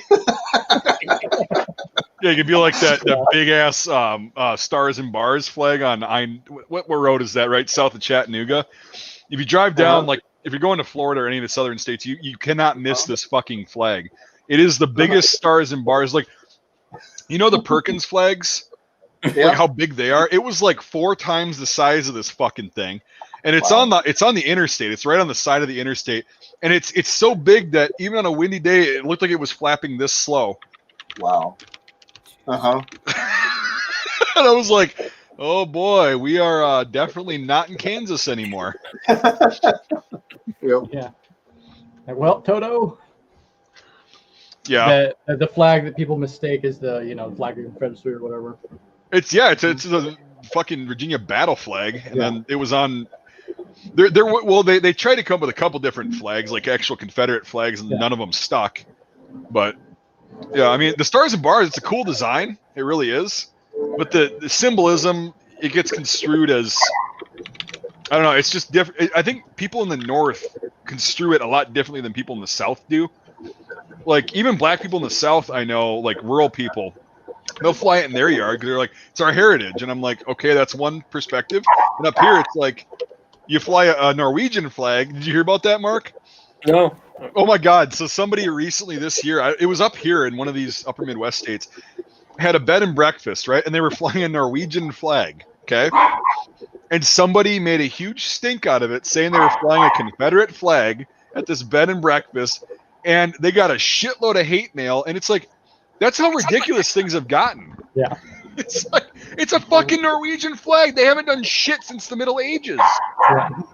What is it Lisa Simpson says about you'll never go wrong when you appeal to the lowest common denominator mentally? I mean, that's the thing. It's just like, I mean, those are the same people that go to reenactments and they're just like asking you just stupid questions, like, asking me, am I a Nazi? Asking Mike there, like, how many people he's killed. Because you remember that, Mike, that little kid? Oh, yeah. Like, what? Nobody. You just tell them nobody today yet. Yeah. Oh my God! Yeah. No one today yet, but you may be the lucky contender. See, I've compartmentalized all those fucking questions that I was asked during those days, and now it's all coming back to me in like this barrage. Oh my God! There? Is that your bed? Did you sleep there? Where's your pillow? Was it cold last night? Yeah, it was 18 freaking degrees. It was cold out. Okay. Oh God! Yeah. Oh my God! And then the one picture that somebody actually got. Chris Dayton was sitting in the fighting position next to me, and this kid comes over and he starts going bang bang bang bang bang bang bang bang bang, bang like obnoxiously loud, right? And I'm just sitting there going fuck, and then Chris is sitting there smoking a cigarette, and he's just like, "Go away." And this kid's like bang bang bang, he's like jumping in and out of the fighting positions, and I'm like, "Oh, please don't touch anybody's shit." And then he like runs off and does his thing. So then I go over to Chris. He's laying down. There's a picture of this. I think it's on my Facebook. And I just went like right up to his ear. I'm like, bang, bang, bang, bang, bang, bang, bang, and he just starts laughing his ass off. And all the other kids around were like, what is he laughing about? And it's just like dumb shit like that. And then oh, what the hell? Some other dumb shit. Like when I'm doing events with you guys and we're doing living history, that's the worst because are you a Nazi? And that's why I was like, I want to do German, but I really don't miss, or I'm not missing out on getting called a Nazi or getting asked if I'm a Nazi for wearing an Imperial German fucking uniform. I got Sieg Heiled up in Canada last time I was up there. It was at the Manitoba World War I Museum for World War I Heritage Days, and a guy drove by like on the property that was coming on. One of the visitors drove by me and like yelled Sieg Heil and like threw the suit, and I was just. Are we in like Dumbfuckistan? Like, what was that? Yeah. But with that one exception, though, it's crazy the difference. Doing living history in Canada because the Canadians were really cool. Like the Canadian public, like they were interested and they were asking like really intelligent questions. Yeah. Like they knew their history, and they Right. were talking about different battles that Canadians had been in, and telling me about their family that had been there, and they were asking like good questions. Like one lady like was wondering why I had hobnails on my boots. Like what was the purpose of hobnails? Yep. And I explained what the hobnails were for, and then she took her camera and like said, "Can I take a picture of them?" So I like, yeah, held the sole of my boot up, and she took a photo of it. And I thought that was totally cool. Like just the mentality is different. Like they're so much more in touch with their heritage. Yeah, they they also don't have the culture of like the hero worship that boils over into oversaturation of everything military. And they appreciate their history because they're often overlooked, I guess, and the US takes credit for everything. And that was cool. Like when you get legitimate questions at any event, that makes everything better. Like focus on the negative, all the stupid shit, but no, it's like you get asked a lot of really deep questions that are like, oh shit, I didn't ever think somebody was going to ask this, but I know it because I'm a nerd, and it's really cool to be able to give that information and then, be able to accurately answer. And then the best part is when somebody asks you a question and you have to say, I don't know. It's actually good. I like it when people get me on a question. It's like, I have no idea. Yeah, I actually don't know. Like I'm going to go look it up now. Yeah. But it's one of the things like I've said this to you, like we have unlimited knowledge in our pockets and nobody uses it. Right. Imagine having this, 40 years ago. Yeah. Well, every day in my life as a college instructor, so actually I have sociology students in my classes, and I usually tell them for my quizzes and tests you can use that thing, actually for many tests and quizzes, and how many, and I still have people failing, so this is interesting. So dude, here's the thing is I'm the right age where when I was young, before the internet really took off, it wasn't that long, but it was still, I do remember having to go to a library, going through the fucking cards in the Dewey Decimal System. Yep. And going to find these books where they were in different sections and having to take 4 or 5 sources out, look at all of them, compile the information, put it into one work, put all the sources back, and then, cite them and everything, and then go, wow, that just took me 4 hours to come up with an answer that's only like a paragraph and a half long. Right. When I first started doing World War I, really getting into it was like 1991 when I got home from the World War. I remember one of the first books that I got, I had to go to the library in Bismarck and do an interlibrary loan for a book called The Handbook of the Imperial German Army that had been recommended to me. I had to sit there and wait for the interlibrary loan. They called me a week later, your book is here. I had to go down there, take the book, and I spent probably $15 in dimes. Like I photocopied the entire freaking book. Yep. It took all afternoon. And I still have it, actually. I got a big stack of photocopies, and I still refer to it from time to time because it's a good book. But yeah, it wasn't like, like now I could get on the internet and what's that shoulder strap? What's that cipher? I'll jump on Google really quick. Whereas back then I had to get out my books and like go through and but there was actually some fun in that. I kind of enjoyed that kind of research. And like what's kind of interesting. What's kind of interesting is now, so in 2020, most of the museum people, since they didn't have tours and stuff, I noticed that, especially Germany, they published a lot of new data. So all the archives, from from cutting patterns to helmet sizes to personal records of soldiers. I have found 4 of my ancestors, and I know exactly where they died in World War I. One in the in an area, I could find a forest where they died actually, in 1916, one of them, and I could see, for example, my direct descendant Ewald Rochlitzer, he died 1916 in Posen, for example, Fortress Posen. From the satellite, you can still see the hole where they blow up the whole thing, where he died actually. Wow. So how detailed actually they're going right now. You know. Well, So, that's good. It'll actually benefit people more in the long run for being shut down for a year in that respect, because then it's like all this stuff, because they were trying to keep going with all the, you know, getting tours and stuff. Now they're getting back to, you know, okay, well, let's dig really deep into this specific topic, and now we can go reference. We have time. That's the thing, is I think what it is, Mark, and what you brought up is, it was fun to do that kind of research, and it still is, but it just seems that life in general is just so fast fucking paced now. It's you don't think you have time to do all this shit, and your mind is just racing of like, okay, fuck, I don't have 4 hours to sit down and go through this, you know, these 3 sources and compile this and figure out what's what. I don't have 4 hours to do that. I just need to be able to get the answer now, because somebody else should have done this, and that's it's not really good, but I'm glad some people are still of the mind of doing that, of going to the old archives. They exist for a reason. Yes. You know, and they're there for a reason, but, you know, it takes time to go through all that shit. It takes a lot of time. Well, if all you've got's time, like, you know, back before the internet, go for it. I mean, you get a lot more information out that way, because it's like, well, there's a reason why all this shit's on the internet, is because people took the time to scan it and do their research and then publish it online instead of in a book or both. And that's the only reason it's online. And so you have the answer to a lot of things, but there's still, I mean, history, as you guys know, is it's endless. You'll never know everything that happened. You'll never know every person that existed, or every battle that happened, you know, every thing where people were funny stories. But if you dig, you can actually uncover a lot of that shit that's interesting, and then leads you down another rabbit hole.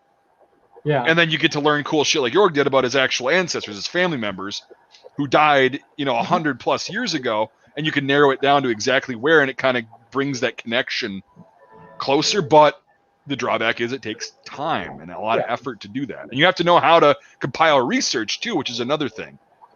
That's something that isn't really taught anymore, which sucks. Hey, do you guys know the book author Andrew Lucas?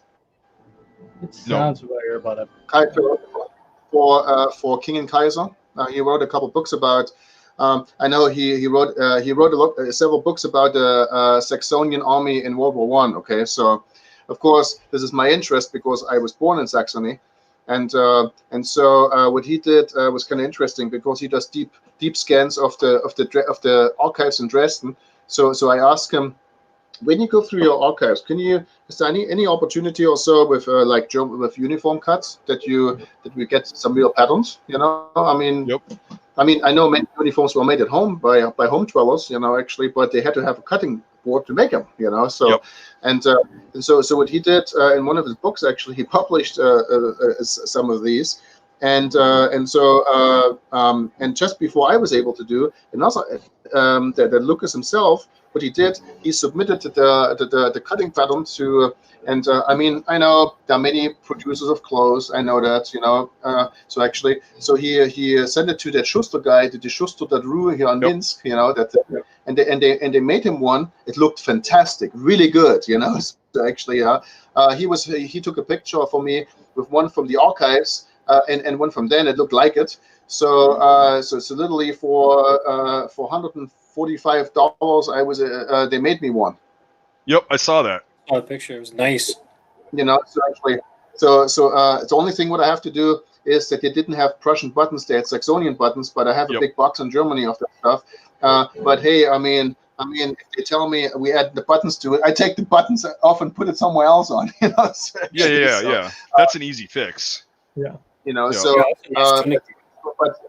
but this now, they even had specifications about the fabric, the composition of the fabric, the sewing patterns, so the whole thing. Because literally, we had in Saxony, we had places they would weave the uniforms at the wall. They literally got a wall and would weave at home big sheets of fabric, and then they make them into uniforms. You know, so for example, how to weave the stuff, what wool to use, what composition of wool, even that stuff, and Schuster got really close to that. You know, so surprisingly close with that. And I'm wondering, you know. Mark, the IR-75, you know, the uniform, is this the regular Prussian cut? Yeah. Yep, just With regular the- Prussian. With the swivel tails, the way With the three on each side. thing. Yeah. Okay. All of our guys. See it. Yeah. Mhm. Yeah. Okay. I was gonna say all of our guys wear bluses, but if you wanted a 1910, that would be the one. Yeah, the Prussian one. Yeah, or the Okay. 1014. Mhm. Or that'd be the 10. The transitional one with the 14. French cuffs. Yeah. Yeah, the 1014. Yeah, that's the one I got. That's cool. I got moved from the I-133 to the IR-75. So. We'll just I actually survived. Yeah, exactly. I survived the Battle of Posen. Yeah, unlike your little ancestor there that didn't fare so well. I'm a Highlander. I'm not losing my head. Yeah, it's always nice when that information is preserved. Like you have to wonder, like all the information, like the Library of Alexandria that got destroyed. Like who knows what that had? Oh, that. Yeah, and it's like you wonder how far back civilization, as we know it, actually went, and the amount of technology that they probably had that got fucked up, and that's why there was a pretty much a dry spell for a couple thousand years of no major advancements. And it's like, well, what did they have before? Because there's like the pyramids, for example, right? Mhm. Sure, people can do that, but how did they do it? There are rooms in the pyramids that are so fucking precise that even with modern machinery and methods, you can't really get close to how precisely they're measured. Well, how did they do that if they were just using sticks and pulleys and stuff? Yeah. Like I've always made jokes like, hey, slaves got shit done, but it's one of those like, look, there's still some shit there that's like there's actually a theory. Oh yeah, it's a theory that I don't know how much credibility I would give it, but it's like a theory that we're on like our third go round of like humanity. That there's been like civilization like a couple times before that like got so advanced and wiped itself out and started over, and that we're on like the second or third time because I mean supposedly down in I think it's Nigeria, they found like remains of what they think is a nuclear reactor, and it's like prehistoric. Like and I can't explain it. Yeah. No, and it's just it seems that every couple thousand years. Yeah, aliens guy. Yeah. Alien. Not saying it's aliens, but it's probably. But yeah, and it's like they found drawings and of course all this shit's unverified. Nobody really knows. Yeah. They found drawings of what looks like a spaceship in multiple different cultures, like in South and Central America. All the Incas, the Aztecs, and the Mayans all have these drawings of like crafts that appear to be flying out of this world. Yeah. Or like able to fly out of this world. Or at least fly. What the fuck am I even talking about? Like at least get off the ground on its own. And then in Africa there's a lot of shit like that that's really old. Yeah. Really fucking old. Like dinosaurs were there while this shit was going on. And the Middle East, the same thing. It's like, well, is that the beginning of our current civilization? Or is that an old civilization that got wiped out, or was that the end of that? Yeah, because, and here's the thing too, is like a desert, like the whole Sahara Desert and the Middle East, like Iraq and Saudi Arabia, deserts came from lush environments that got eroded and fucked over by time. Yeah. So all of those areas, those deserts used to be completely lush, which is what all the oil is underneath it. It's just dead swamp and decaying matter. Yeah, carbon. Yeah, it's just old aquatic life that decayed and is sealed, so it's sealed from oxygen.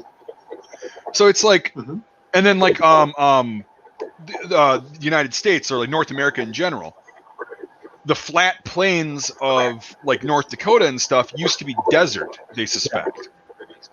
It was lush at one point, like way the fuck back in time. It became a desert, and now it's just flat, but it has vegetation because the soil somehow improved. This is where I'm living right now in the Red River Valley. This is actually a lake originally, and apparently the way I live in it's a big freaking valley, and it goes all the way up to Canada. Apparently, it was caused by a glacier, like just the movement of a glacier. That's the ground up, and then it melted and filled with water, and I guess that's why the soil is, I guess, great for growing stuff. That's around here. I live in the St. Croix River Valley that turns into the Mississippi farther south, but this whole entire area where I'm at right now, I'm a few miles from the river, right? The river's just west of me. This whole area, till about 10 miles east of where I am at, used to be the river back in the day, way back in the day. It used to all be water. Our soil here is sandy loam, and then below that, it's rocks and sand. That's all it is. And if you go to the actual river valley along there, there's a state park that's really awesome to go. And you can find potholes that were, when the river was there, prehistoric times before the glacier, and during the times of the glaciers, there were rocks that were, fucking huge that would get rock formations, and they would spin. Oh shit, am I cutting out? Okay, no, you're good. And anyway, these rocks would sit there and spin in like the bedrock of the river, and they'd spin and spin for thousands, hundreds of thousands of years, and they'd carve themselves a hole down into the rock, and the rock ends up being about this big, but the hole is massive. And so this whole area was a glacier at one point, and then when it receded, it carved a bunch of shit out in this whole valley, and then the river nowadays is like 1/100th of the size of what it used to be. So, it's pretty interesting because this far north in the country, the glaciers came down. They went down to like basically the Mason-Dixon line, from what I understand, and then they were there for tens of thousands of years, and then they receded. Yep. And now they're only on the polar ice cap. Yeah, so. And doing the ice samples on all these glaciers and whatnot, it's like they go deep enough, like, holy shit, this ice sample is like 100 billion years old. Right. Like, yeah. And like, we found this ancient fucking parasite, and they're like, well, leave it the fuck alone. Leave it alone. And even modern history is interesting. Where I lived in Germany, in Mainz, that had been a Roman fortress back in like 300 AD. And nobody really knew about it until World War II, when they were cleaning up all the rubble, because Mainz got the shit bombed out of it. And they were cleaning up after the war, and they were like excavating stuff, and it's like, wow, look at all these like Roman mosaics, and look at all this stuff. And it was because, generations ago, they didn't care. They just built over it. Yep. And so now when you go there, there's like a whole museum of like just Roman.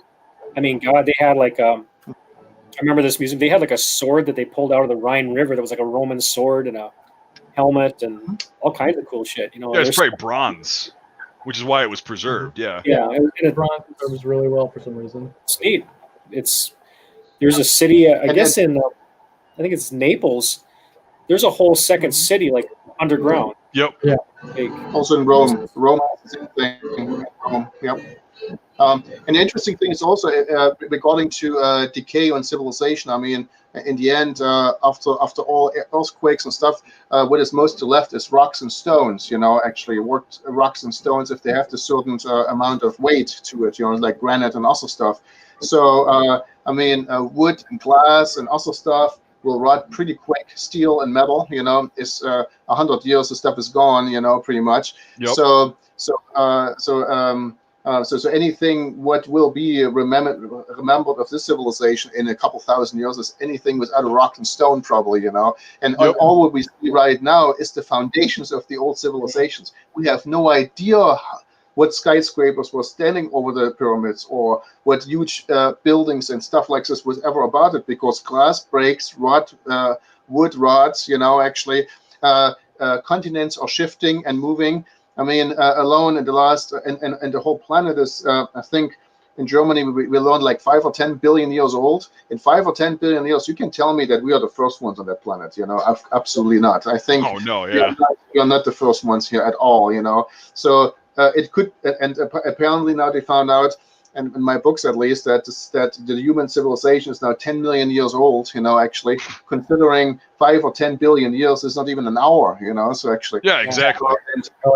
It's nothing. And so what you're saying, and as often as Earth changed, also with the continents and shiftings and stuff and volcanoes and stuff, everything can be melted down. Even the glorifying plastic bottles in the ocean will melt someday, So actually, So the only thing what's really left is fossils or stuff out of rock. It's the only thing what's left many times. So we need to make everything out of styrofoam, is what you're saying. Yes. At least it keeps 400 years. 400 years are not even a second. It's not even the.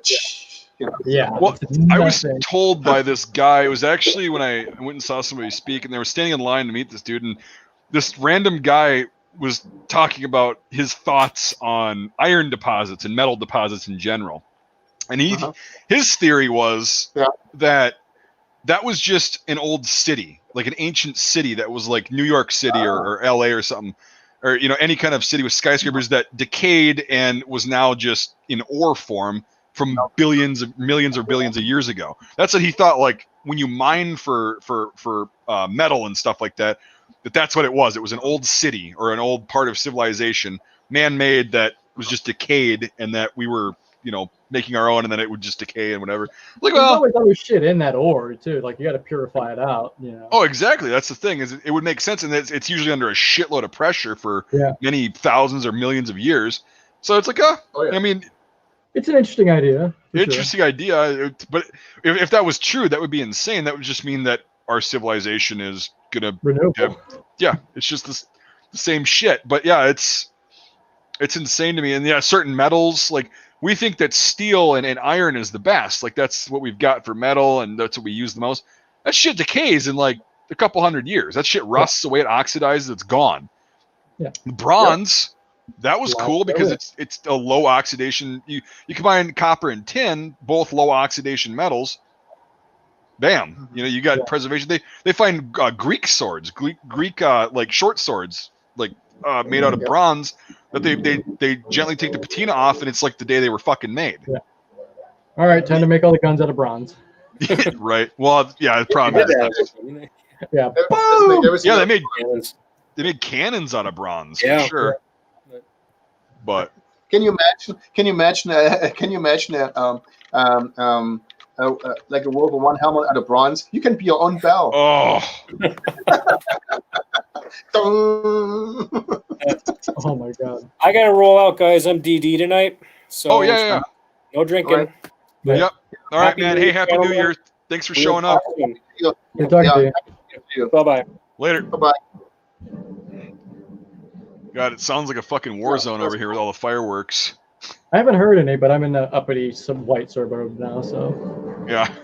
I'm not in Norristown. I'm in a small town in the middle of Iowa, so they're all already in bed. Oh, they're all in bed. Well, we got church on Sunday morning, so we got to prepare for it tonight. Yeah. No, we're having a couple friends coming in a little bit, so probably the next 10 minutes I need to turn off you, but so yep. No. I'm gonna try to make it till midnight. No guarantees, but we'll try. Yeah. Sure. It's not that far off, really. No. But, I mean, it's 40 minutes for me. Yeah. So right. Yeah. You're a fucking insomniac anyway. Oh yeah, and I slept today. Like when I got off so did work, I. Actually took a nap. Yeah. Hey guys, I was just called for duty here, so for New Year's party. All right. Thanks for showing up, man. Happy New Year. Very nice meeting you. Your name is Kong? Screen name is Kong. Yes. Okay. Very nice meeting you. Yep. Hope to see you. And, Happy New Year. Okay. Good New Year. Yep. See you guys. See you later, York. And then there were two. All right. I got some fireworks in the garage, but I'm like, I got nowhere to light them off.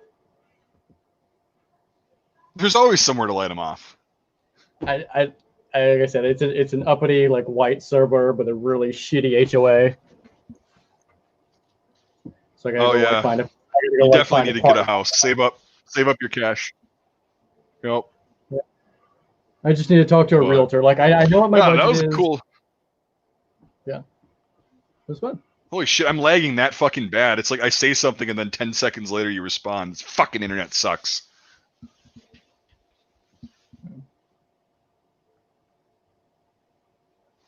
I think you're okay, maybe.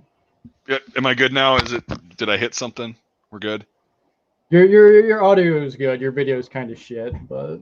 Well, that's the thing is I was just saying, like, I was saying something and then you started talking and then 10 seconds later you were like, oh, like you heard me, and it's like fucking lag.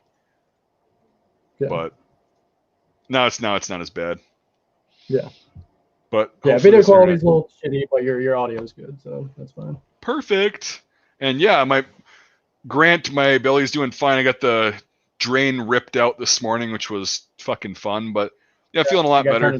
Just got turned into a lawnmower. oh yeah, that was. But yeah, Like, hopefully ripped it out, everything's you better. went, Yeah, it was less than comfortable. yeah. But On the bright side with buying a house, because of the VA shit, I don't need to have the 20% to put down. oh, I know. That's what I did, and it was.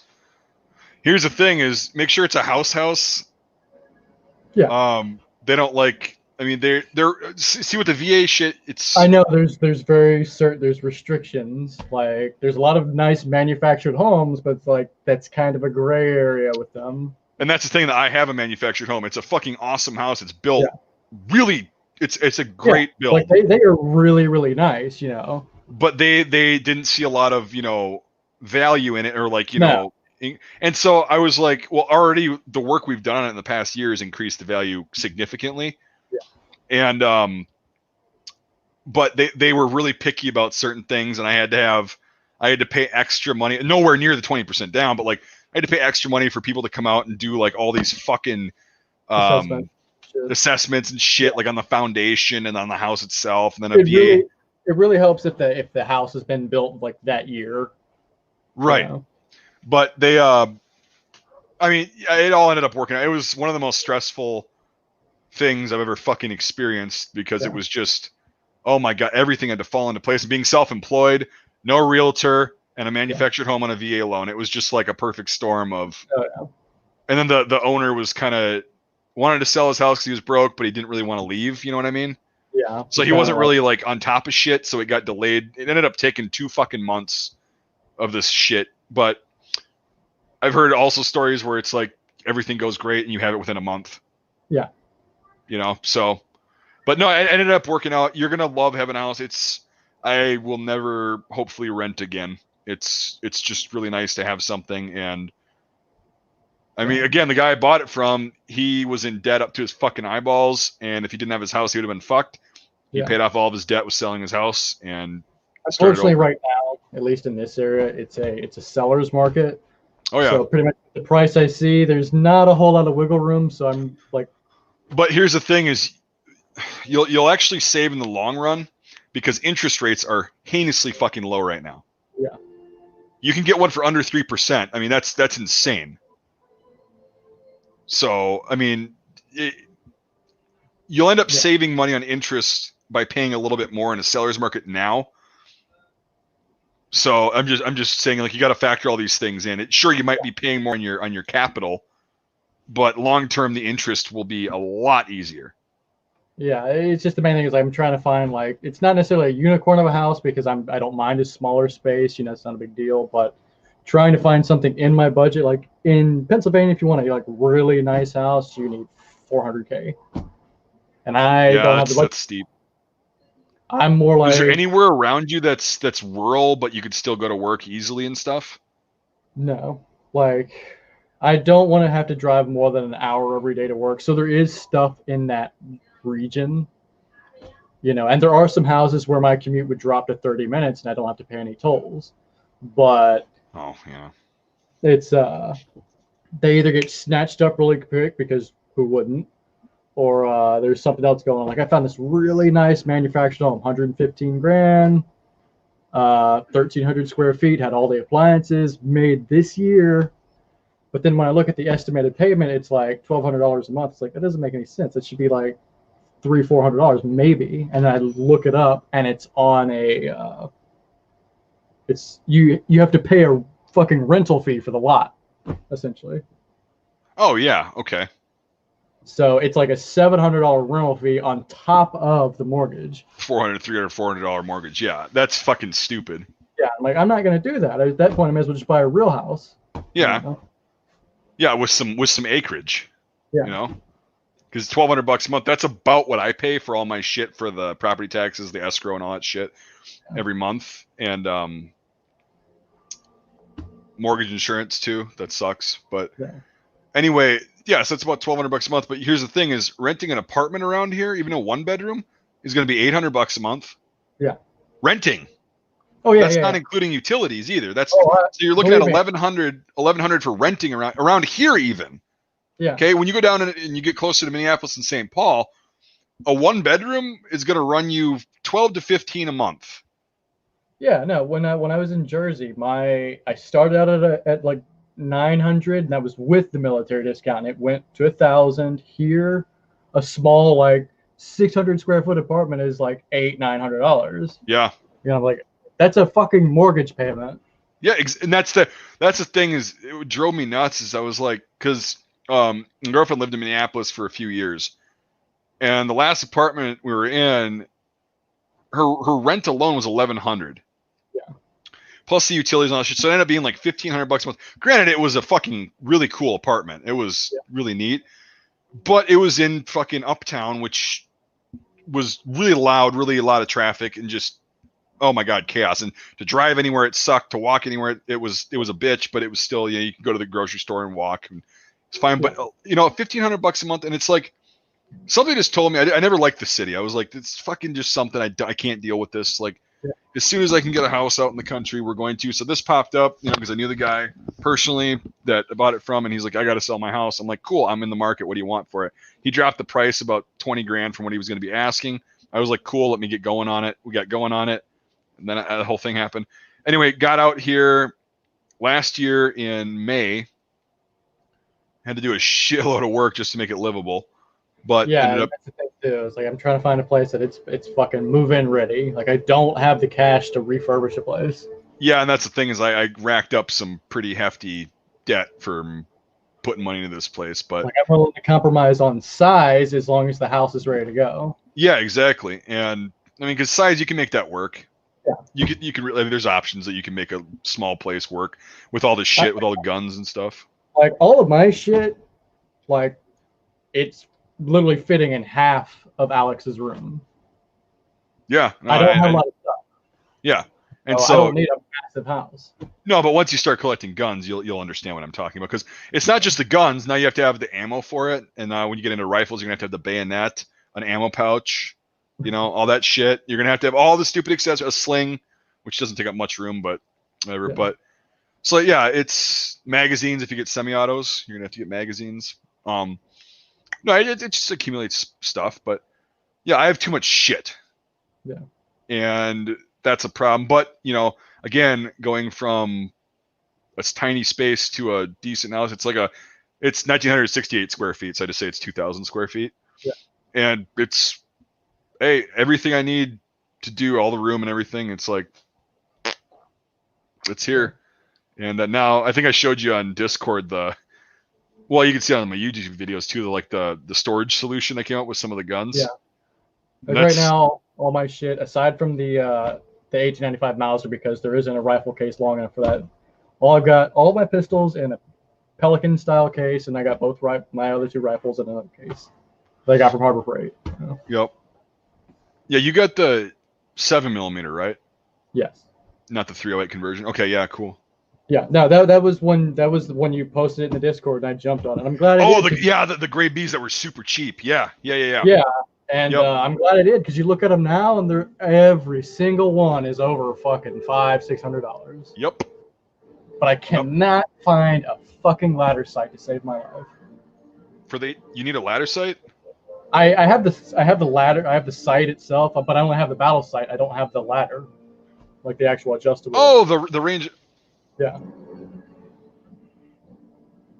So like when I post that picture of the rifle shooting, that's why I'm shooting off to the right because that's me, but it's also all high because that battle sight's for 300 yards, and I was shooting at 100 yards. What the fuck is that thing called? There's a name for it. The actual thing? The adjuster thing. Yeah, I've looked them up. I can't find them anywhere, and people say that you can use them for other rifles, and it seems like no. It seems like they would you could use the 83, but you can't.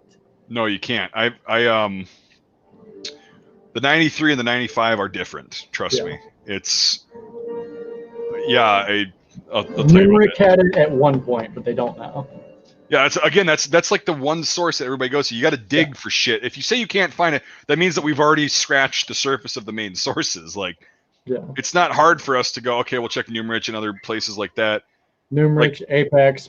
There is no one that makes them. I've checked eBay. I've always got a listing on eBay looking around. You might have here. Hold on for a second.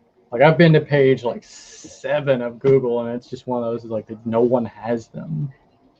That's probably why when I bought it, they like when the grade Bs are like, hey, none of these have the adjustable sight. Yeah, hold on. I'm gonna see if I can. The next best thing would be to throw a completely different sight in. That's what I'm looking for. So here, let me it's just finding something that's like close enough, because I was looking into that, but it was like, oh no, I know where to get the rear sight, the whole ladder. But like, I can't even find a whole assembly that you have to like put on the barrel. Give me a second. I'm gonna see if I can just get the. Okay, so I'm gonna send you this link really quick. You can get the entire thing, and you will be good to go. That's a little hidey hole that I use. So guard it with your life. Yeah, I've looked there before. I've got. Oh shit! It's sold out. Fuck. Yeah, that's where I got most of the parts for that rifle. What the fuck? I didn't even see that sold out. Yeah, they've been sold out for a long time.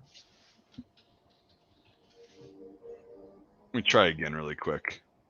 Because like I mentioned using that site to you before, and it's just like they do have stuff.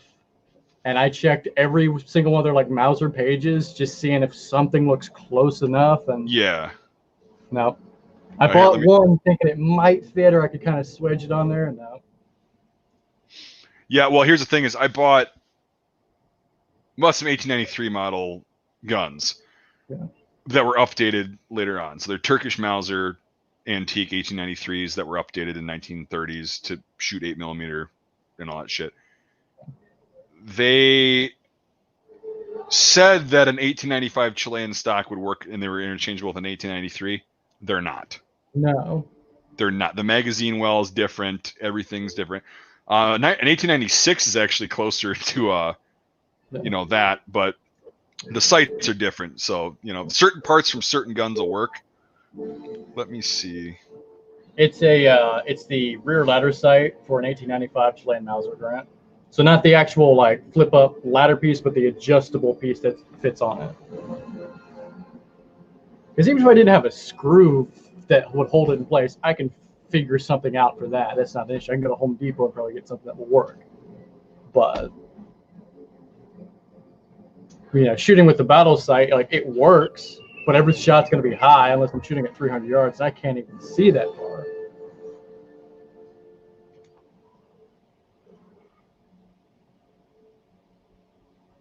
I'll just throw that Yugo fucking bazooka sight on there and use that.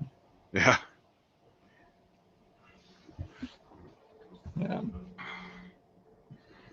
Yeah. Figuring out that the issues on that Mauser were fun. Yeah, it's fun to kind of fuck around and you learn about the guns and all that shit. So initially we all thought it was the safety that was fucked up. It was actually the cocking piece that was ground off. Yep. Yeah, I'll have to do some digging on that. Have you tried gun boards yet? I've looked into gun boards a little bit. It's kind of one of those, like, I'm not... It's a great place to get a lot of weird shit from a lot of old guys. Go set up an account there if you haven't already, and then just put a want to buy ad saying I'm looking for either... Just say you're looking for a complete ladder, because it's kind of a bitch to put the elevation slide thing on. So just, somebody's going to have one. Like, and I mean, sometimes it may just be like something on eBay, dude. It's like, I've got a box of what looks like old Mauser sights, and you look, it's like, that might work, and you buy it, and you now have 50 Mauser sights for 10 different rifles. Yeah. It's the worst case, you just flip them out or whatever, but yeah, well, they probably bought the box trying to get one or two out of it, and then they're just flipping it to you. But yeah, it's. I mean, you can work with the battle sight. You can. Yeah, I don't work, all the ammo I have for it anyway. It's not like it's all click bang. Oh, you got the surplus. Oh, yeah, you got that lot. Yeah. So Yeah, that's the like, shit I used to shoot. It's hit or miss, but all of mine went bang. It was just a lot of click bang. yeah, like because I noticed it was like, is that normal? And I, like when I started thinking, about it, I was like, oh yeah, it's just a hair delay, but you're like, Makes a it's difference. so Yep. close. Yeah. Yep. I had 3 like just nothing happened, but yeah, a lot of click bangs. Had a few case ruptures. Oof. Yeah. Yeah, I just managed to, before they sold out, before people started going for the obscure shit again, I managed to get a couple hundred rounds of 7mm Mauser so I can make another. I'm gonna redo all my old, like really old YouTube videos from like 2013 and 14. Some of the guns I still have, some definitely don't. But yeah, I was looking back at some of my first shit when I had my Hakeem. That was fucking awesome. Yeah. Really wish I hadn't gotten burned on that Rashid, man. I was so excited. That's why when you showed me the price, I'm like, congrats. Like, that's a really fucking good price. And then you were like, oh. Yeah. Oh, shit. Well, at least you didn't get burned, but. Yeah, I did get my money back. And that listing, I either hit flag enough times they took it down, or some other people did, and it actually got flagged and taken down. Yeah, fuck them. It's a scam. The guy said, like, come see it in person, so that made me think. I was like, well, look, I'm not in Florida, dude. Like, but can you, like, if I pay the shipping, will you ship it? And he's like, yeah, I'll ship it. Right.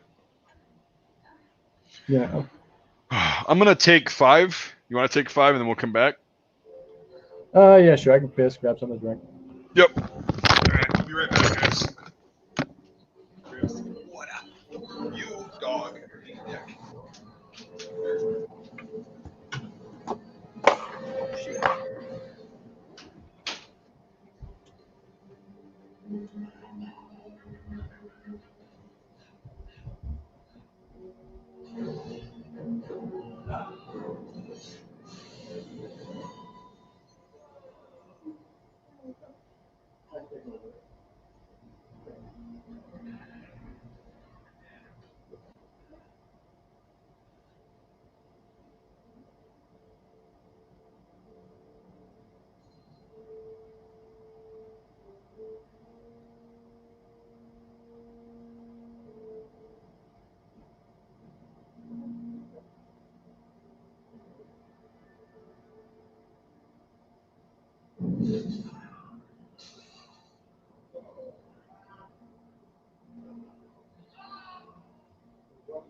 Oh.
We're sitting up there and I'm here.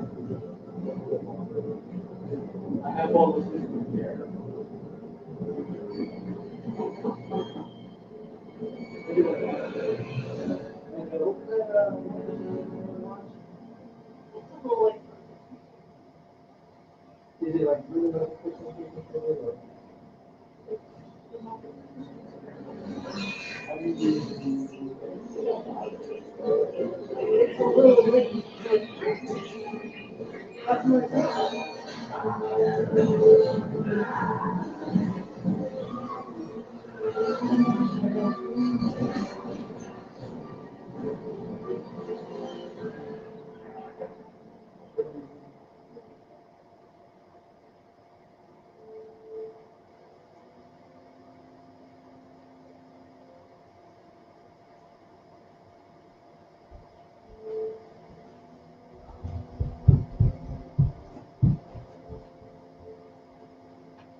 Oh.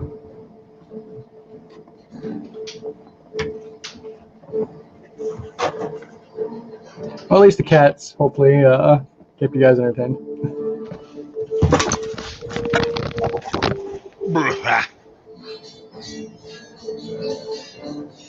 All right. And Mike's frozen. Oh, there you go. That was a good time to just rapidly fucking freeze. Yeah. Which, oh, you don't know Filthy Frank. Cat was screwing with my shit.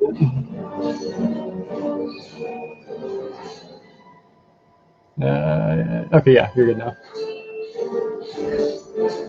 Get down, you piece of shit.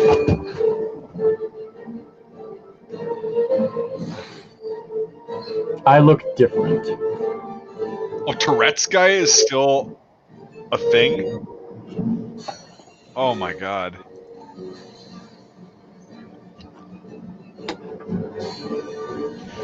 Oh god, Filthy Frank. You would love Filthy Frank, I think.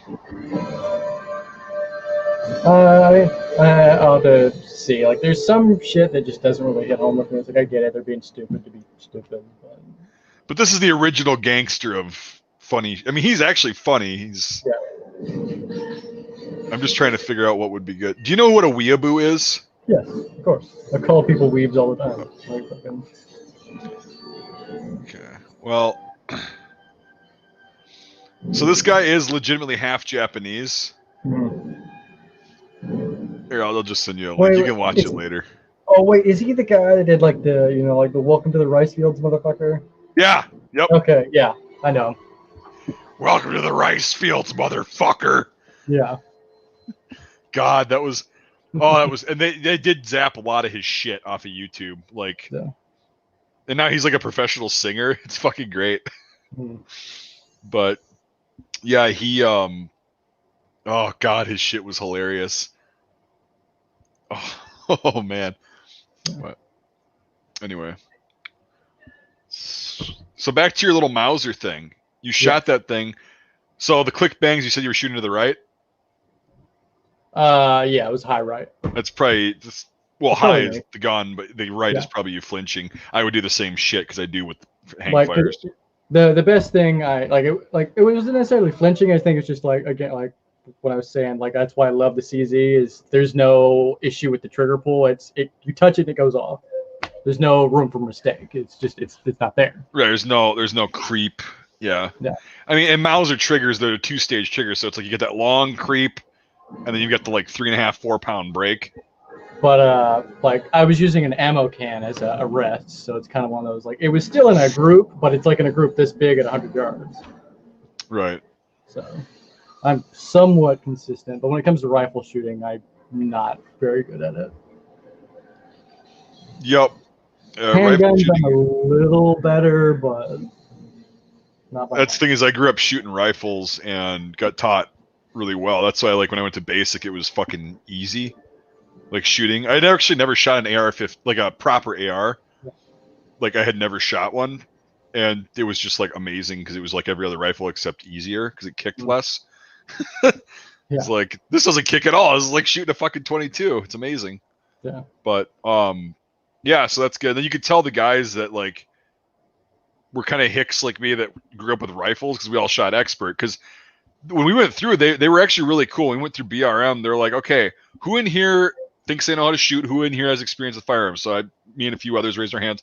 Most of us got expert out of the people that raised their hands. Like, and they said, okay, well, what we're gonna do is you do the way you shoot, and if you can qualify and do well, you can keep doing it that way. If you don't know how to shoot, and you don't have any experience, you're gonna do it our way. And so we spent the next like 5 days straight learning the basic shit, and we had to go through all like the diamond washer drills where I don't know if you know what that is. You ever done that? Okay, so you take a wooden dowel that's like, you know, less than 22 caliber, and you stick it in the end of the muzzle, and then you put a dime on that dowel, and you have to sit there and do your trigger squeeze, and that dime has to stay right on there. You can't flinch or do anything like that. It just basically teaches you how to squeeze the trigger and not pull without it. Fucking pulling, yeah. Yep, and because you have to be very, very, very steady with that, or else it'll fall off. It's not that easy to do. Yeah. And but it does it like a lot of the people that I don't think we had anybody not qualify, but most people got marksman, which is you need 23 out of 40 to get marksman. 23 to 29 is marksman. 30 to 35 is sharpshooter, and then 36 to expert. 36 to 40 is expert. Yeah. Like we just have the one, you know, it's like if you say, but it's like 26 out of 30 or some shit like that. I don't remember. I never got it. The paper targets are, if you start doing the crazy Ivans, the paper targets are a lot fucking easier. But if you've never shot before and you don't have a lot of experience, the paper targets suck. Because with us, for marksman for the M9, they had 2 ways of grading. Like you had your hits on paper, and then you had the hits that were actually in the circles. If as long as you got a hit on paper, it counted towards your overall. But if you wanted marksman, you have to get hits in the circles. Yeah, our M9 shit was crazy Ivans up to 25 yards. And that's where I learned that Berettas that were used quite a lot needed new barrels and shit. The Beretta, like, yeah, I fucking hated shooting. It was fine to shoot, but the particular one that I was issued for that was the barrel was completely fucking shot out. Yeah, the first time I shot it, I had to do remedial training. I did really well in like the training portion, but then the actual test came and I fucked up. So when remedial came around, the guy's like, "Look, if you you're just trying to qualify because you're not going to get marks. I can never tell you that. Hit the paper. Don't worry about the headshots. Just hit the paper." Yeah. I suppose the Air Force gets issued M9s a lot more than the Army does. Yeah, I think I still see some of the security forces guys getting like SIGs and shit now, but you still see them carrying like sidearm in general. Yeah, because like I only got issued a sidearm because I was on deployment. I wasn't issued a sidearm because I had an M4. Well, I had a SAW at first, and then I got an M4 when we got over there. Yeah. Because their SAWs got taken away. But and then when I got back, I was a 240 gunner, and I had to carry an M9 with me for that, which. But there was a couple times where, like, for drill weekend, they were like, "Okay, we're not doing any heavy weapons, so you can just carry an M9 for the whole weekend." And I'm like, "Yes." You know, versus having to carry a fucking M4 or I had a 203 for one of the times too. It was fucking heavy. But yeah, our pistol qual was crazy Ivans, and you had to shoot. It was out of 30 targets, and you got 38 rounds. You know, you got extras, and I didn't know that because I wasn't used to it. So I was doing fine on the close ones, and the 25 or no, the 10 pops up, but it's over this way. And I squeeze the trigger like I'm hitting all the rest of them, no problem. I squeeze the trigger, and all of a sudden nothing happens, and I see the round impact like way down range, way high and left. And I'm like, there's no way I pulled it that fucking far. And I'm sitting there trying to figure out what happened. And the range guy's like, you have more rounds, shoot it again. And I went to go squeeze the trigger and the target popped down. I'm like, fuck. So I got 29 out of 30. I missed one, but I could have shot more. It was like, fuck. But that just had me so perplexed. I'm like, there's no way I missed that fucking bad. Because I did miss another one, but then I followed it up with another shot that I had. But that one was, it was like, what the fuck? But yeah, a lot of them were just so worn out from being shot so much. For 30 years or 20 years at that point. Yeah, when I did the remedial training, like, so you kind of drew the short straw. Here's a left-handed one, which is just no different. I'm just ejecting the mag like that instead of like that. Yeah. You know? Yeah. And then that's all you qualified on was the M4, the M16, and the M9? Yeah. Yeah, it's pretty standard. I mean, like, the M4 was only for security forces augmentee. Now it seems like they are adding the M4 to our deployment requirements now, but when I was doing it, it was just M9, and I didn't even carry. Like, I don't get this. We have to qualify on the M9, but we don't ever actually carry to the places we go to. Right. And then when I did go to Afghanistan, we weren't given any gear. Like, we were only going to be there for a couple of days, but we definitely got some sideways looks. Like, you're in the wrong uniform. You got no gear and you got no weapon. What's up? Right. It's like, yeah. God, it's fucking funny. You can tell the people that, and I don't give a shit if you don't have to carry a weapon, but they gave a bunch of pogues saws while we were there. We didn't have saws because we weren't doing shit like that. They gave a bunch of pogue saws. I literally watched a guy who was talking mad shit. He had a para barrel, like the shorty barrel on it, had the collapsible stock on his saw, and he was all hardcore. And he had his rounds because you have it's called a nut sack. It's a little fucking it's a little bag that you have to start on the side of it or whatever. Yeah, but it's only like 50 rounds. It's just a starter before, when you get engaged, then you can set up with that 50 rounds, lay down your initial fire, and then that it's just a disposable little thing. Anyway, so this kid he's talking all this shit, and I looked at his saw. He had his fucking rounds in his nutsack loaded in backwards. How the fuck? Literally backwards, facing him, and I'm like, you understand if you need this fucker, it's not gonna work. Like, you're gonna have to pull the entire belt out, take that shit and do this. I'm like, why the fuck do you even have this on here then? Yeah. And why are you carrying a saw in the first place? But yeah, it's weird, like, how the Air Force does that. Like, I remember seeing a few guys, like, they were like, the Air Force guys had their weapons, and people were looking at them like, dude, what the fuck? That's an M16A2 with the rock and roll switch. Like, it's like, oh shit, it's like some old fucking Vietnam shit. Oh no, they had the A1 lowers with the A2 uppers. Yeah. Because an A2's 3-round burst. Okay. Yep. But yeah, A1s with Mattel A1s. No, fucking stupid. It's always fun going into Fedlog and looking up supply shit, just seeing what's in stock and what they have. And I was like, let me see. It's like, oh shit, there's actually 3 MAC-10s in the U.S. Air Force's inventory. Oh my god, yeah, you should have seen it back in as late as like 1998, 1999. My unit that I was in was a mechanized infantry unit until that time, and then it became a light infantry unit. So they had 113s and Bradleys and all that shit, all these old vehicles. Yeah. They literally had M3A1 grease guns in their fucking arms room in the late 90s. And they were still on there because they're for armored crewmen. It's like, yeah, you've got a fucking submachine gun, Yeah. But it's just insane that they still had the. Yeah, they're small. But it's fucking late 90s, early 2000s. They still had them. Yeah. Like, what's the safety? Oh, it's a little piece of shit fucking metal on the side.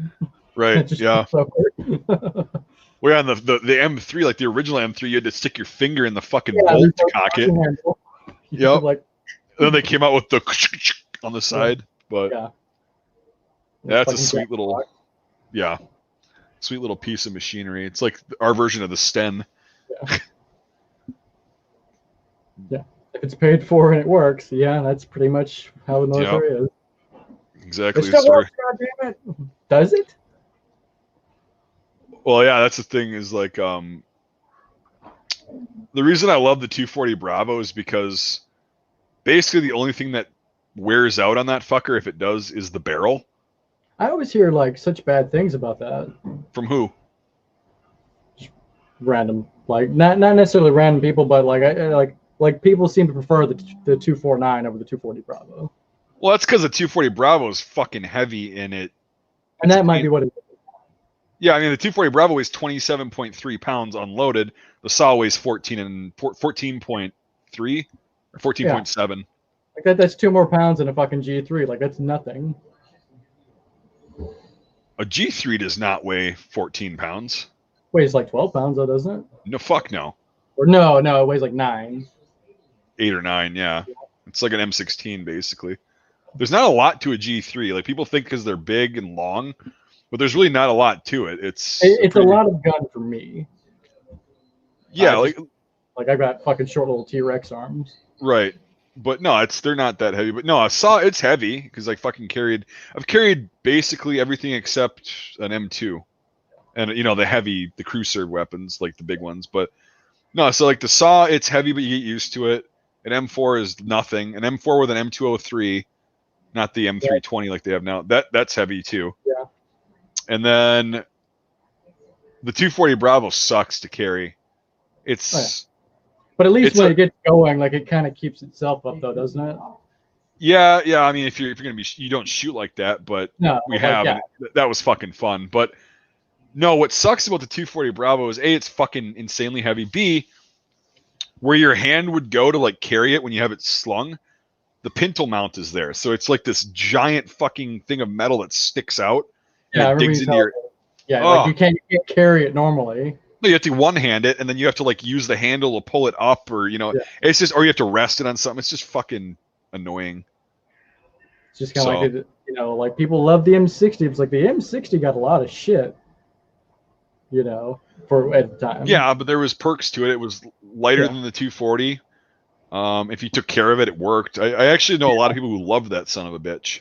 Oh, like I mean, but I love them when I was like, but you do have those people like that are like, yeah, it was nice to have, but you had to keep that fucker maintained. Yep. Yeah, and that's, I mean, the 60 that thing service. I mean, it's still in service. Yeah, like they have the E4 now or E5, whatever they're up to now. Yep, but yeah, the 240, I think, because like I've shot the M2, which is obviously the most fucking powerful, awesome thing. That's so cool. The Mark 19 grenade launcher scared the shit out of me. Yeah, the fucking belt-fed, fully auto fucking grenade launcher. Well, because I know a guy who had one cook off. Oh, because he like too much? Like he just fucking ran it. Racked it and it. He racked it and it cooked off. Slammed, and blew the feed tray off. Yeah, so a grenade went off in his fucking face. He's okay, but like, because it's the Mark 9. Right, the Mark 19 is like you got 2 charging handles with these little detent things. Yeah. And so you got to go down, back once, dry fire it, down, back twice, and then you're loaded. It's kind of like that with the 50. Nope. Well, okay, if you load a 50 from the side, you have to do the ghost. You don't have to pull the trigger. You just charge it twice. Yeah, you just go and you're good. No, you can't. No, you can't do that with a 50. I'm sorry, I fucked up. No, a 50, you have to actually have the feed tray open because there's the one. I forgot what it's called. The something feeder claw or some shit has to go down on the first round, and then you close the feed tray. So no, you only have to charge it once. Okay. So, but the 50 cal, you have to be. It pays to be a fat ass like me because you got weight. Because you actually have to like use your weight to throw the fucking charging handle back. Like you gotta want it. Like, it's, and the Mark 19, it's not that bad, but when I shot it, it felt like Happy New Year Eastern time zone, motherfuckers. Yeah, Happy New Year. Oh yeah, you're on the Eastern time zone. Happy New Year. Hey, did we have ammo again? You have what? Did we have ammo again? Oh yeah, the shelves are fully stocked. Yeah, how about that? Yeah, the Mark 19 is fucking. It's weird when you shoot it. It's like hollow and clunky.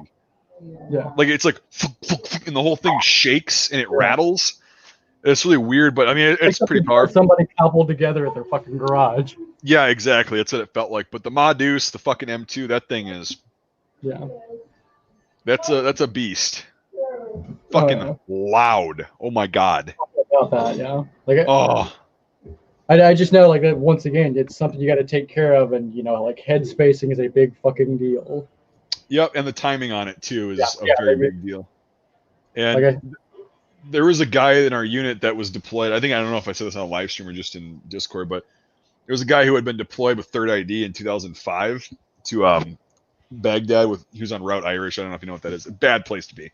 Yeah. And anyway, he was a fucking gunner as a private, right? And he had a 50 cal, and that motherfucker knew that weapon so well. He had it. He could time it to where it was just on the edge of being a runaway and cooking off, and just on the edge of its tolerances. Yeah. But it was shooting as fast as a fucking 240. Yeah. And that's not easy to do with a 50 cal. Usually they have a slower rate of fire. Yeah. He would get that son of a bitch so good. Even like when we were doing like training and shit, we were running lanes. The range guy would come out and be like, after we ran it, like we do, like, we surround a town and he's sitting on the top putting down fire. We all clear the buildings and shit. And we're doing the after action report, like how did it go? And they would always come and be like, "Who's up there on the 50?" Me. Like, you might want to check your timing. He goes, "The timing's fine." And they're always like, "No, it's running a little hot." He goes, "The timing's fine. Trust me." Yeah. Okay. We thought it was a really loud 240. It's like, no, he's like, it's fine. Yeah. It was awesome the way he did that. But yeah, I've overclocked this just enough. Yeah. Just like, yeah, it was loud as fuck too when he did that. And I was like, "How do you control that thing?" He's like, "Yeah, you just lean into it." Okay. But can I have him on my team, please? yeah, he was really good at what he did. But yeah, the 50 cal it's really complicated to get it up and running. Yeah. But here's the thing with the new barrel, when you're just doing it in the field after you headspace the one barrel, you can theoretically just screw another one on and then back it off 2 clicks in a pinch because you've already headspaced the one. But every barrel's got its different headspace. But Right. if they're in spec, they all should be the same. But we had barrels, and it was funny is I looked up the serial number to the receiver of a couple of ours, and they were from like 1941 and 1942. Yeah. The receivers, they had new back plates on them because you can't have wood grips anymore. And then they had the safety installed, which is the only part that's changed on the fucking 50 cal. Yeah. On the Madu since 1921 is they added a safety which we never used. You just use an empty piece of brass, throw it underneath the butterfly trigger. Yeah. And that's it. But yeah, but like I've seen a video on YouTube where like I said, I was surprised to see it on YouTube, but these guys got in a firefight, and the dude on the 50 is like having issues, and he's sitting there just fucking nothing. And the dudes in the fucking Jeep are yelling. It's like, what the fuck is going on? He ended up having to fucking like pull out the 249 that was right next to him and ended up using that at like at 100 yards. yeah, I probably didn't headspace it correctly or time it. Just something wasn't working. Yeah, that's the thing is like you have to pay to play for that one. You got to put some time into that fucker to make it work. Once it's running, it's good. But you can knock down buildings and shit with that thing. It's awesome. But Like, say there, watch this. It's gone. my dad did that when he was in Iraq in 2004 and 5. He they went up to this like small ass town up near Samarra, which is in northern Baghdad or northern Iraq, sorry. And they were up in this like podunk fucking town where there was like this old building that they were harvesting bricks from, but it was like hard and they were trying to chisel it out. My dad's like, "Get back."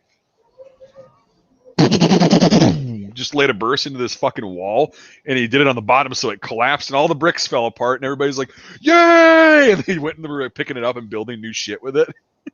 He's like, "No, why are you doing it the hard way? Check this out." Yeah. Probably couldn't do that nowadays, but Oh god, no. That was back in the Wild West days of that shit. Like, no, you gotta account for every bullet now. his rules for the use of force were anybody carrying a weapon. Yeah. Like, anybody carrying a weapon is fair game. Now it's like, hey, stop. Look, man, you really ought to stop. Come on, man, stop. All right, I'm going to shoot. But Ours was like, our RUF card was this fucking long. It's like, well, then why are we here? What's the point? But it got political. That's the whole thing, is the war got super it micromanaged from the Pentagon on down, and it was just fucking stupid. It's like, yeah, great waste of money here. But Like I'm thankful I didn't have to deal with any shit like that. Like it was just a mechanic, so I just fixed the fucking broken airplanes. Yep, you do you, and that's the cool thing about having a job like that, and it transferred over, and you got a civilian job now. You know, infantry, you get 8 FIED credits for college. Yeah. What do you know how to do? What's a skill you learned in the infantry? How to be a How cop. to shoot, move, communicate, kill, face out, change your socks, face out, and pull security. Drink water. I mean, valuable skills, but I mean, it does realistically, it teaches you more than that, like leadership and how to work as a team and how things suck. But it doesn't transfer over into the college world, which is kind of, whatever. But yeah, no, it's like I know a lot of infantry guys have, what? No, a lot of my friends when I were realizing like, okay, yeah, you're a veteran and whatnot. A lot of civilians really don't give a shit anymore. Right. Like, yeah, it doesn't open these magical doors. I couldn't find a job. Right. I was a mechanic. Now, Right. granted, I was a mechanic in a very specialized field, but I was still extremely mechanically inclined. Right. So, like, this was my best opportunity was to go back doing a job I already knew how to do and be fully qualified on. Yeah, and that's the thing is you had to work to get it, and and I knew someone like that's like I literally just messaged, my boss was like, "Yo, are there any civilian slots open?" He's like, "Yeah, we got one left. If you send me your shit, I'll make a by name request and we'll get you in." Cool, no problem. Yeah, and that's the thing too is networking, and that's definitely, and yeah, I think you're right. Like a lot of people just think that because they're in the military, they can get out and just get a job, and everybody's gonna fucking bend over backwards for them. It's like, well, no, you still have to work for everything. Like you're not magically somewhat, better. Yeah, my first job when I got out as a funeral home answering service, I was making like the equivalent of like $15-16 an hour. Yeah. And I hated that job. Yeah. But you still did it. Yeah. I was still looking for shit, and I found like a mosquito sprayer job that's $1,000 a week. It's fucking backbreaking labor. Yep. But it's $1,000 a week. Well, that's the kind of shit that I did when I got back. It was, partying a lot, but I always worked. Yeah. The fucking best job I had when I got back in 2010. I don't know if I talked about this before either, but I was working for the census in 2010. That was fucking awesome. That was great. Like they because I was military, they give you like it's a federal job. They'll give you like preference and like so. I was So I was 19 years old, and they made me a crew leader. So I was in charge of like 19 people. Yeah. At 19 years old, I was in charge of all these older people, and I'm like, oh fuck, okay. Well, I'm just gonna treat this like a fucking platoon. I'll have certain people that are like my squad leader. I mean, I didn't use the terminology, but that's in my head. I was like, I'll apply what I learned there to kind of make this order, and it worked great.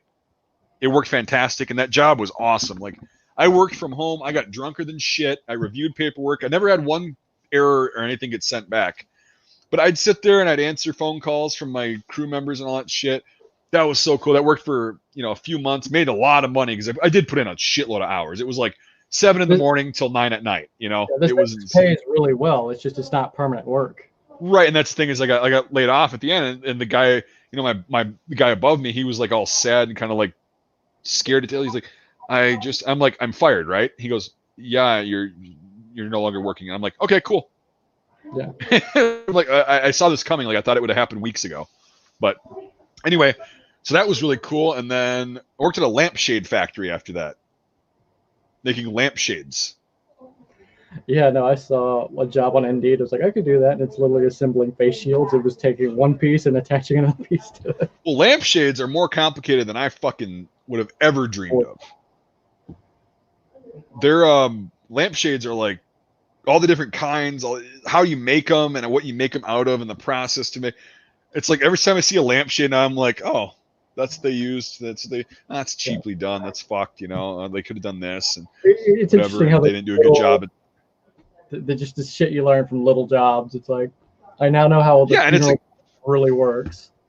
Yeah, exactly. And that was like 6 months worth or 7 months worth of work, and then the guy I bought the house from actually was a lighting services guy, like a commercial lighting, like parking lot lights for car dealerships and shit, and doing the inside and outside. And he had a bucket truck with a fucking 40-foot boom on it, and he's like, I need help. Like I've got so much work, I need help. And I'm like, okay, cool. So we started working, and I did that for 4 years, and it was kind of cool. But man, did that job suck. Yeah. Oh, before that, yeah, in 2012, I did tree removal service. That was a bitch and a half. Yeah. That fucking sucked. That was backbreaking. Oh yeah, I don't doubt that. Oh, god damn. And it was because it was just two of us. We didn't have any equipment. We had climbing ropes, climbing spikes, and chainsaws. And that's it. And we got shit done faster and more efficiently and got paid more for it than these other companies that have all this overhead would have charged. We got so much business. Anyway, we work like 18, 19 hours a day of backbreaking work, have a few beers, go on the river on a boat, go fishing for a bit, and then pass out for a few hours, go back to it in the morning. It was backbreaking. But in a weekend, you know, at that time we'd each make, you know, almost $1,000 right for a weekend. Or, I mean, a 4-day weekend, but yeah. I mean, that's not bad at that point when you're making $250 a day. Yeah. You know, like right now, I'm close, but I'm not making what I used to, you know, but I'm making enough.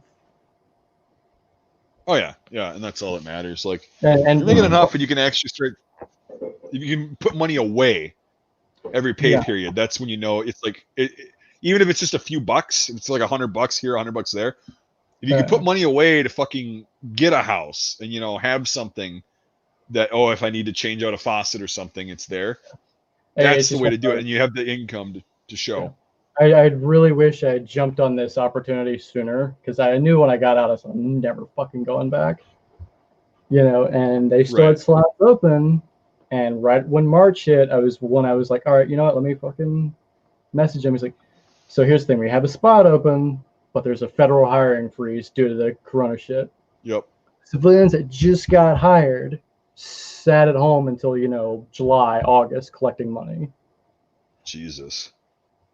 So I was like, fuck, I was that close, you know, and I burned through my savings. You know, when I got out, I had, you know, $20K at the bank. Not a lot, but that was still nice to have. I had that little cushion. Right. Yep. I don't even have half that now. Yeah, and it is what it is, but I mean, you'll recover from it. Just be smart about it. I gotta be really smart about cash this year. God. Oh man, I gotta blow my nose quick. Fucking one of those boogers just like right on that nerve. Yeah. Okay. It's kind of like, you know, like now, like no more guns. No more guns. Same here. Is it's like I'm actually gonna be selling some guns. Yeah. In a bunch of surplus shit that I have. Oh, for all you guys watching, there's only 28 of you. I'm going to be doing a one-of-a-kind day again very soon. And probably might be on Saturday or Sunday or something. I'll make a video on it. But yeah, I've got a ton of shit to be listed because my current order from Europe is sitting in customs right now, seized. So I can't fucking do anything with that. So going through and cleaning up all the old cool shit from the collection and just shit that's laying around. So a lot of cool things. And I'll be actually... Well, I gotta explain this to people really quick. So I'm gonna be selling this. This is an original World War I German Stahlhelm that's got new paint on the outside. I didn't do that, but I bought it like this. And then I put a brand new Repro super high quality M16 liner in it. It's got the original paint on the inside, but for this one I can't. It's a personal payment thing, so I'm gonna have to do the old school like money order thing. Yeah. Which sucks because like if I get paid online, it's gonna go into my business account and then it gets taxed. Yeah. And I bought this with personal money, so I'd rather not have it get fucking taxed. Yeah. But and I got another shell too that I'm gonna be doing to fund that other German one that I just got. It's fucking mint. But I don't think Mike has an SKS for sale. Yeah, no. A lot of people are in the market for one. Yeah. That's why they're $900 right now. Really? There's some that are going for that much. They're fucking, it's stupid. It's Norinco's for like $800. Oh my god! When the fuck is this? Yeah. Now, I mean, I realize Gun Broker is not the only source, but like, it still gets you kind of an idea of what the gun community is thinking. It's like everyone wants $500-$600. Yeah. Jesus Christ. Yeah, a Russian that's a bit SKS ridiculous. is over $1,000. It's like Man, they're I all the guess they're fucking about the right same. ones. Are Mosins creeping up? Yeah. Cool. Because I've got a decent amount of those. I could probably just put at penny auction, that way I'm not the asshole. Yeah. Oh yeah. Whatever they want to pay. It's always like, oh, there's no reserve, but then they start the reserve at like $500. Like, what's the point, man? No, I won't start a reserve. I'll just do a penny auction and then I'll advertise the shit out of it. Yeah. And then also I'm going to be selling 2 AR carbines, like M4s that I built and don't need. Like I'm looking at that as just kind of a necessity. Like, well, I don't have the hatred of it like Devin does, which I understand why Devin doesn't like it. But I do look at it as like it's something that would be nice to have because of what you can do to them. Yeah. Yeah, they're fun too. Like they're fun little guns. And given the training I had to go through, and I was issued an M4 most of the time, I'm very proficient with one. Yeah. So it's like got a lot of hours on that fucker. So they're good. There's pros and there's cons, but I've actually never had a major problem with one. Yeah. I had a couple malfunctions, but that's any gun. Yeah, like talking with Devin, like I finally understand his stance on it. It's like, okay, compared to like the AKs and shit, it's like no, it doesn't meet the same rigorous standards, but a lot of the issues that people are having are usually user error. Yep, or magazine related. Yes, the gun works though. Yep. It's the government has got it to that just fine point where it's like it's just cheap enough to make and still be reliable. Right. Yeah, and it's like a lot of the time too, when people get dirt and shit in the bolt carrier and the upper receiver, it's like close your fucking dust cover. That's what it's for. Right. It's not even like AK where you have to flip it down. Right. You fire and it opens up. Right. Yeah, it's like they always crucified us for that in basic training, like always, and it became just a fucking muscle memory thing. Like whenever you're done shooting, it gets closed. Boom. You get caught with it open, your soul is about to be butt fucked. Yeah. So. Like, hey, hand me that rifle. Okay. Watch this. Spins it around and disassembles it, and all the pieces fly around. Yeah, they came up with some cool punishments for us for that stupid shit. And also, like, when we were in the chow hall, we had to lay our. You only get a few seconds. No. We had to take them with us, and then when we sat down, we had to put them firing ports are right side up on the floor, right next to our foot in a certain way. They had to be all even, and then we had to put our foot in the sling. So if they tried to grab it, your foot would catch the sling. Yeah. And so we did that, and a couple times some people were tired and they forgot to do that, so they grabbed the rifles, and they're walking around. When you see a drill sergeant walking around with a rifle in the chow hall, you're like, "Fuck, we're done, we're done." And we just get, it's like, well, I'm not going to eat now because I'm just going to throw it up here in a little bit, so I guess I'm done. And then we'd all get up and leave, and it's like, we just get destroyed because one person fucked up. Yeah, they changed that in the Air Force now. You can't PT anybody until an hour after eating now. Really? Apparently, like I learned that today, like from the newer guys. I heard like the Army's doing some dumb shit too. Yeah, there's no more shark attacks. Yeah, our shark attack it's a definite kind of wake up, like welcome to the fucking military. Yeah. That's kind of a required thing. That's what you expect to happen, and it's. Yeah, when I got off the bus, we're fucking lit up right away. Yeah. Yeah, I don't know. I walked around Lackland. I think I told you this in 2011, and the chick I was dating was down there, and ask her, it was the hardest fucking thing in the world. BMT for 8 weeks. It's like, okay, but anyway, so I'm walking around with my buddy who was a Navy corpsman, Greenside, so he was with the Marines, and he had to go through field medical school, so he did the hardcore shit. So it was basically like our stuff with medical stuff, and so we were walking around Lackland, and they just let you walk around, and we're watching these, I guess you call them flights, platoons walk by, flights, marching, and their TIs are like looking at him, they're yelling some fucking cadence. Nobody's in step.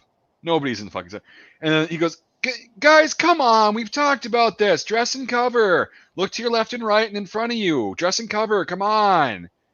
And my friend, he looks at me. He goes, like right in front of us. And I'm like, holy fuck, really? Mine wasn't like that. So like you always get those one-off ones. They're like, oh, is that really what the and it sits. But it was more than that because then we walked around and they were like shouting, but they weren't like yelling, and they were mainly just talking to people, and it was just like, what the fuck? And it wasn't just one. It was so there were some that still had civvies on that you could tell just got there, and I can understand that they don't want to scream at them. The sneaker weakers, whatever. Yeah, and then there were some in ABUs and there were some in PTs that we were walking around. They were all marching because we had nothing to do for a couple hours, so we're like, let's go walk around, and we're like, really? Like they're not even getting yelled at for being on a step? Like, I don't know. But at the same time, like you said, 2011, that was around a time where there was some heavy, like weird shit going down, like MTI sleeping with trainees, a lot of crazy. Yeah, you were saying that, but that never. It sounds like it didn't. I don't know. Maybe it had a long-term effect, but yeah, it's just like weird. when I went in, like they had to ask permission to touch me.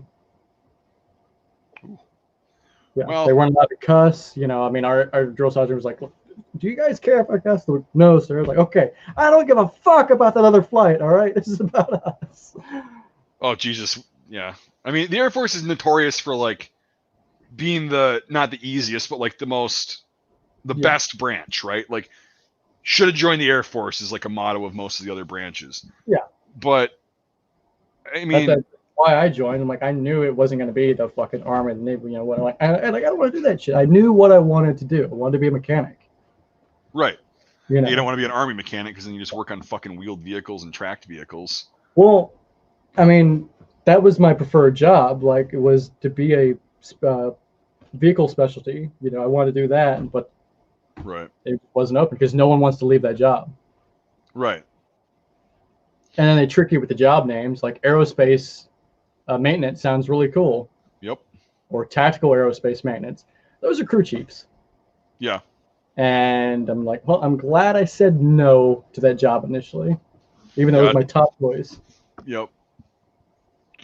Yeah, it was interesting, like, and then hearing like even when I was in like other people that went to Fort Leonard Wood or Fort Knox or Fort Sill or Fort Jackson for basic, very different experiences. Like, and even people that went to Benning, like where I was at, that were not infantry, that weren't going through what's called OSIT, one station unit training.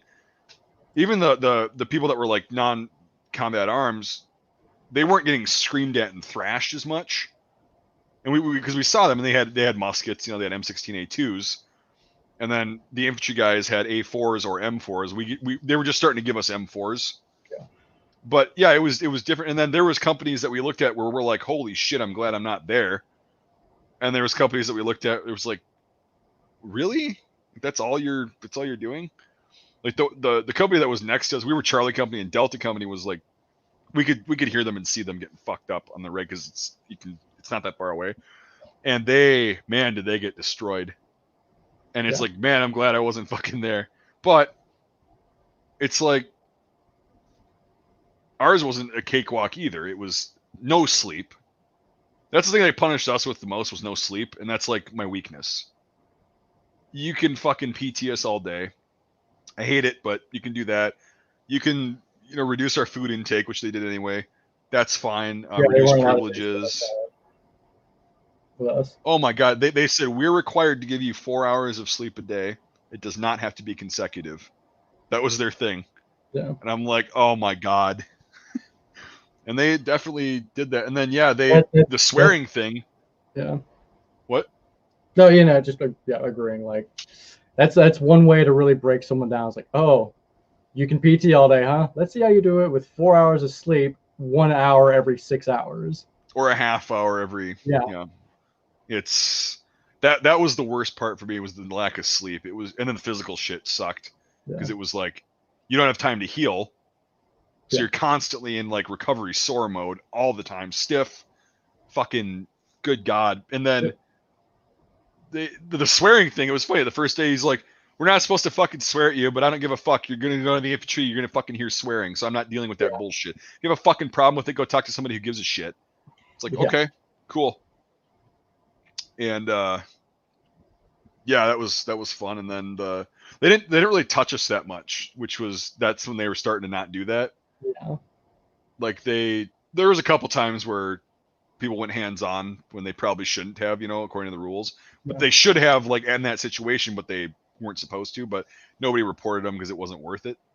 Yeah, like about the worst that I would see is like they'd like kind of tap you with their hat, but that was like, if someone did do that, you could go like, hey, you fucking assaulted me. Right. Yeah, ours was they mainly would do the knife hand, like on the side of the face or the neck. And it was like, oh, it was an accident. I didn't try to do that. And then, they'd hit us with their hat, too. Their fucking hat. They put this glue shit on the bottom of them, and it made the fucking brim rock solid. I'm not shitting you. Like, completely rock solid. Would not bend.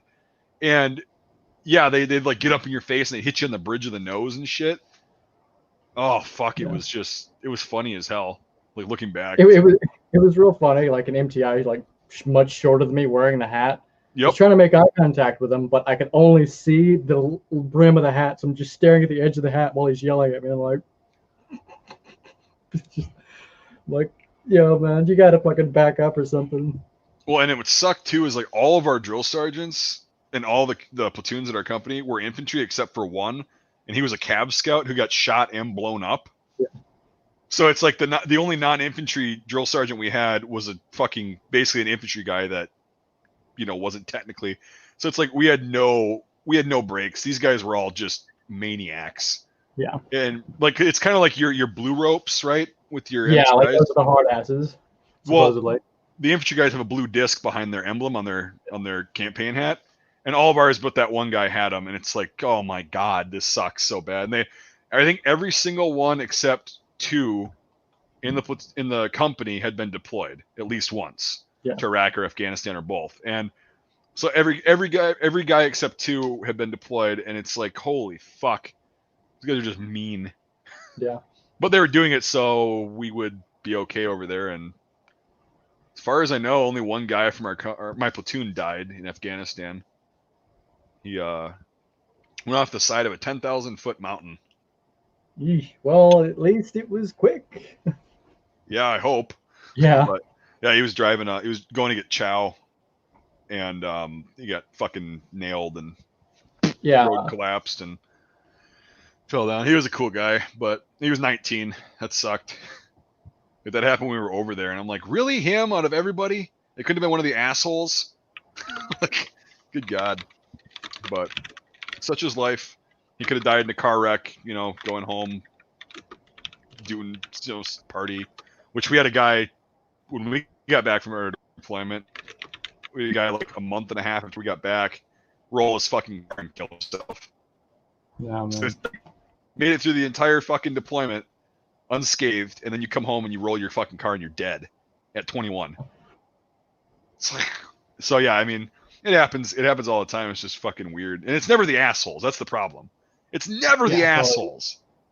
It's always the like super nice, like funny, real dudes. Or people in general that just they die early, and it's like, what the fuck? And then the assholes live to be 90-something years old. But angry cops. Well, he was actually a drill sergeant. That's why he can get away with that shit. When I was in FTAC, we had which is our first term airman center. Like, it's something you do when you get to your first base. But there was a PLL guy there, slick sleeve, airman basic or whatever. He just refuels planes or whatever, but I found out later, like from some of the guys I was there with, like, oh yeah, he died in a motorcycle accident outside the base. It's like, no, it's like, yeah, he wasn't wearing a helmet. And it's like, well,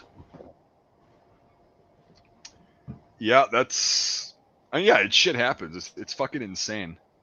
Yeah. Just dumb shit. But such is life.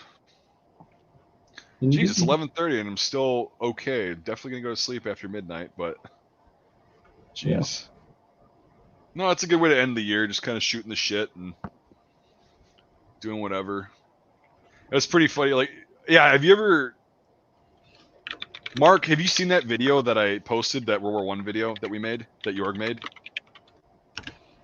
I posted it a few weeks or whatever, a few months ago, or whatever the fuck that was. The black and white one where it was like a comedy from World War One. So Mark is the German NCO in that movie. The one he's like looking through the binoculars and they're all like throwing leaves on him and shit and flicking him off. But yeah, so that was fun. He was in the first Gulf War. He was in Desert Storm. So he was an MP. Yeah. So yeah, he was stationed in Germany, and then they got activated there. He went there, and then came back, and then he was a police officer for a while, and then he got into reenacting, like you said, in '91. So he was an OG. Yeah. And yeah, he knows his shit. Seems like it. Yep. And then Jorg also knows his shit, and he's learning. But yeah, Jorg's got a really extensive German military family history, like very extensive. Like every single generation of his family has been in the military. Yeah, they've been. Yeah, I mean, yeah, he's from Saxony, and so was his ancestors and shit. And so like he was saying, he lost a few in World War One, and then his grandfather was in World War II. He was in the army, and he was a supply guy, and Jorg was a supply guy. So he was pretty cool. I think he was in the same unit that his grandfather was too, like in World War II. But Jorg was in the same unit. But his great grandfather was an officer. He was like a upper middle class kind of guy, so he was educated, and he was an officer in the First World War, obviously German, and he went everywhere. He was on the Eastern Front, and then he came to the Western Front and all that shit, and it's just amazing. And he ended up I should have Jorg tell it sometime, but there's like nobody watching, but it's just cool because he spoke perfect English because he was educated. And then in 1918, he was in like the Argonne sector in the Argonne forest where the Americans were. And he was leading a patrol of like 3 or 4 guys. And he was walking. It was super foggy and just misty and shitty in the morning and like low visibility. And all of a sudden he bumped into a person, and it was an American soldier who was on like a patrol. And then he just went, we're done. And the Americans were like, oh my God. He's like, we're done. In perfect English, he goes, it's okay. We surrender. We're done. And he told his guys, like, put your weapons down. We're done. And so they went to the American lines, and he's talking perfect English to him. He's like, hey, we're good. Yep, we're good. And then, yeah, so he was getting along with them and stuff. And yeah, they let him keep his sidearm and everything, apparently, because he was just like, I'm not gonna do anything. Funniest thing to happen during basic.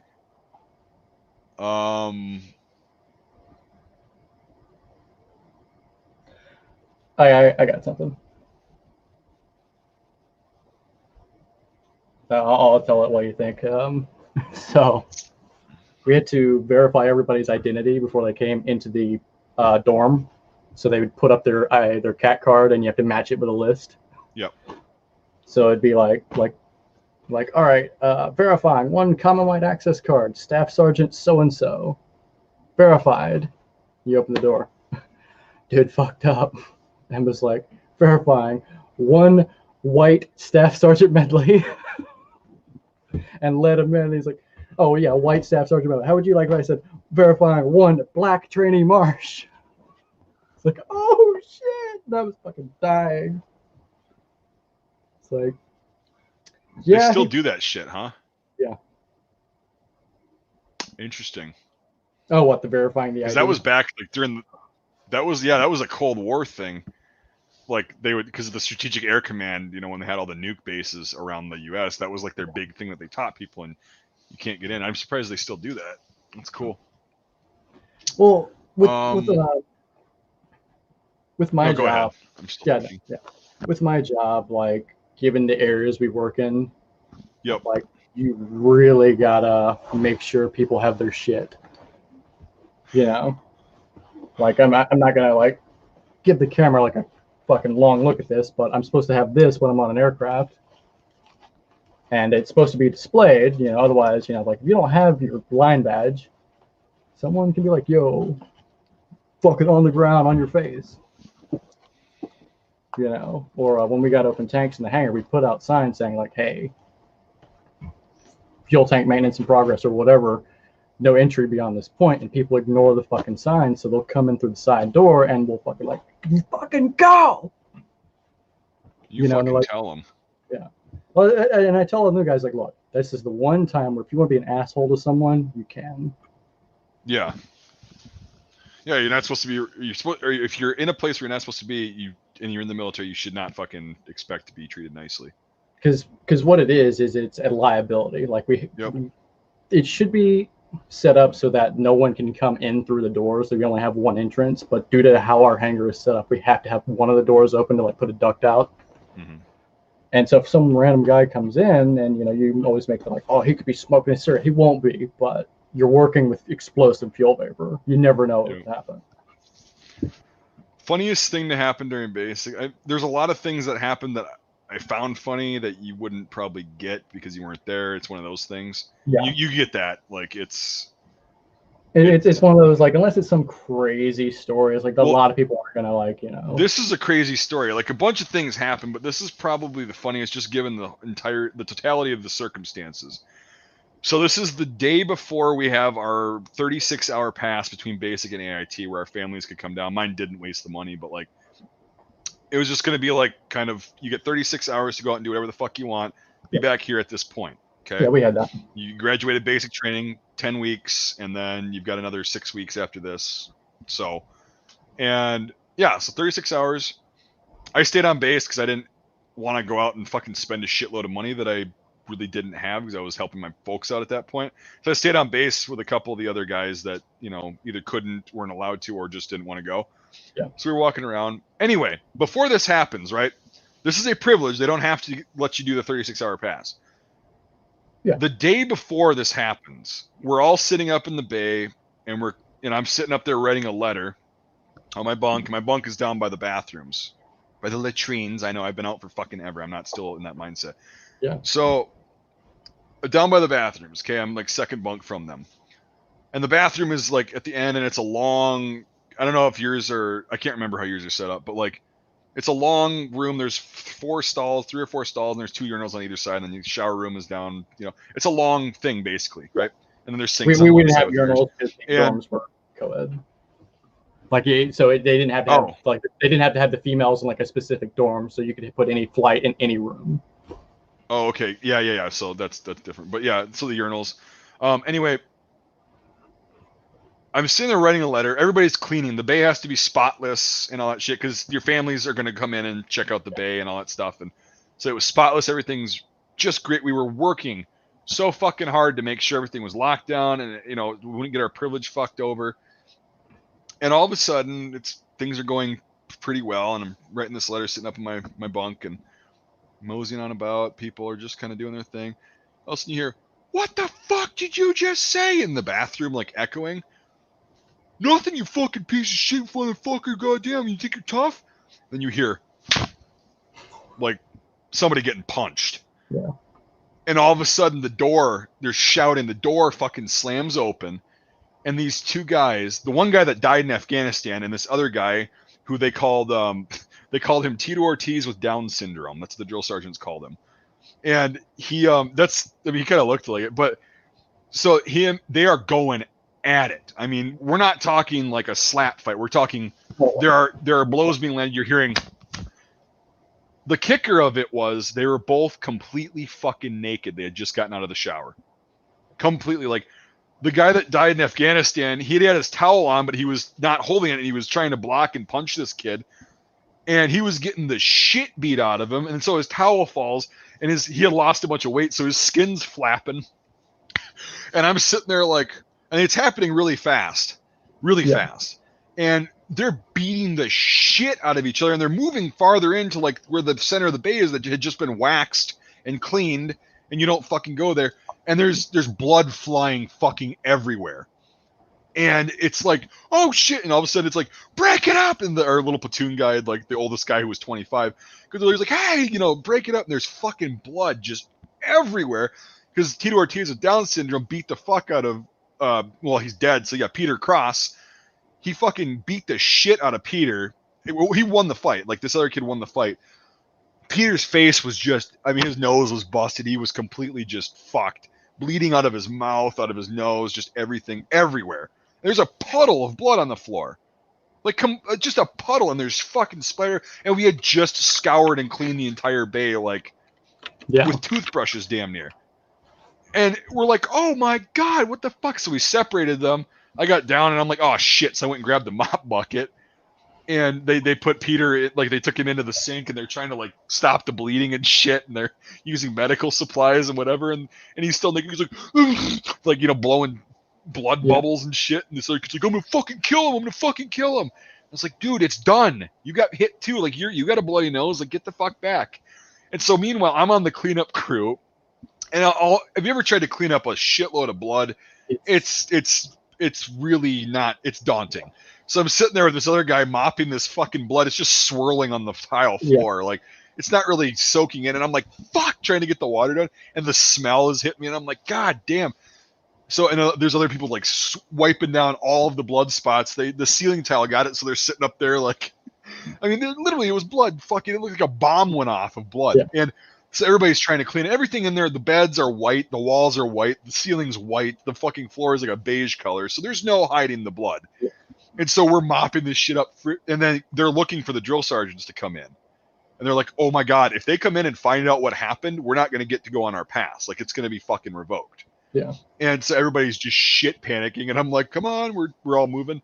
We just got it cleaned up. And all of a sudden the drill sergeant walks in. And we all just kind of like go back to normal. Yeah, you're frozen.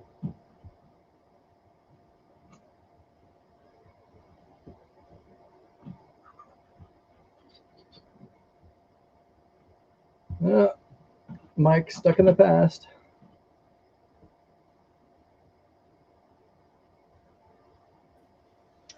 Okay, what was the last thing you heard?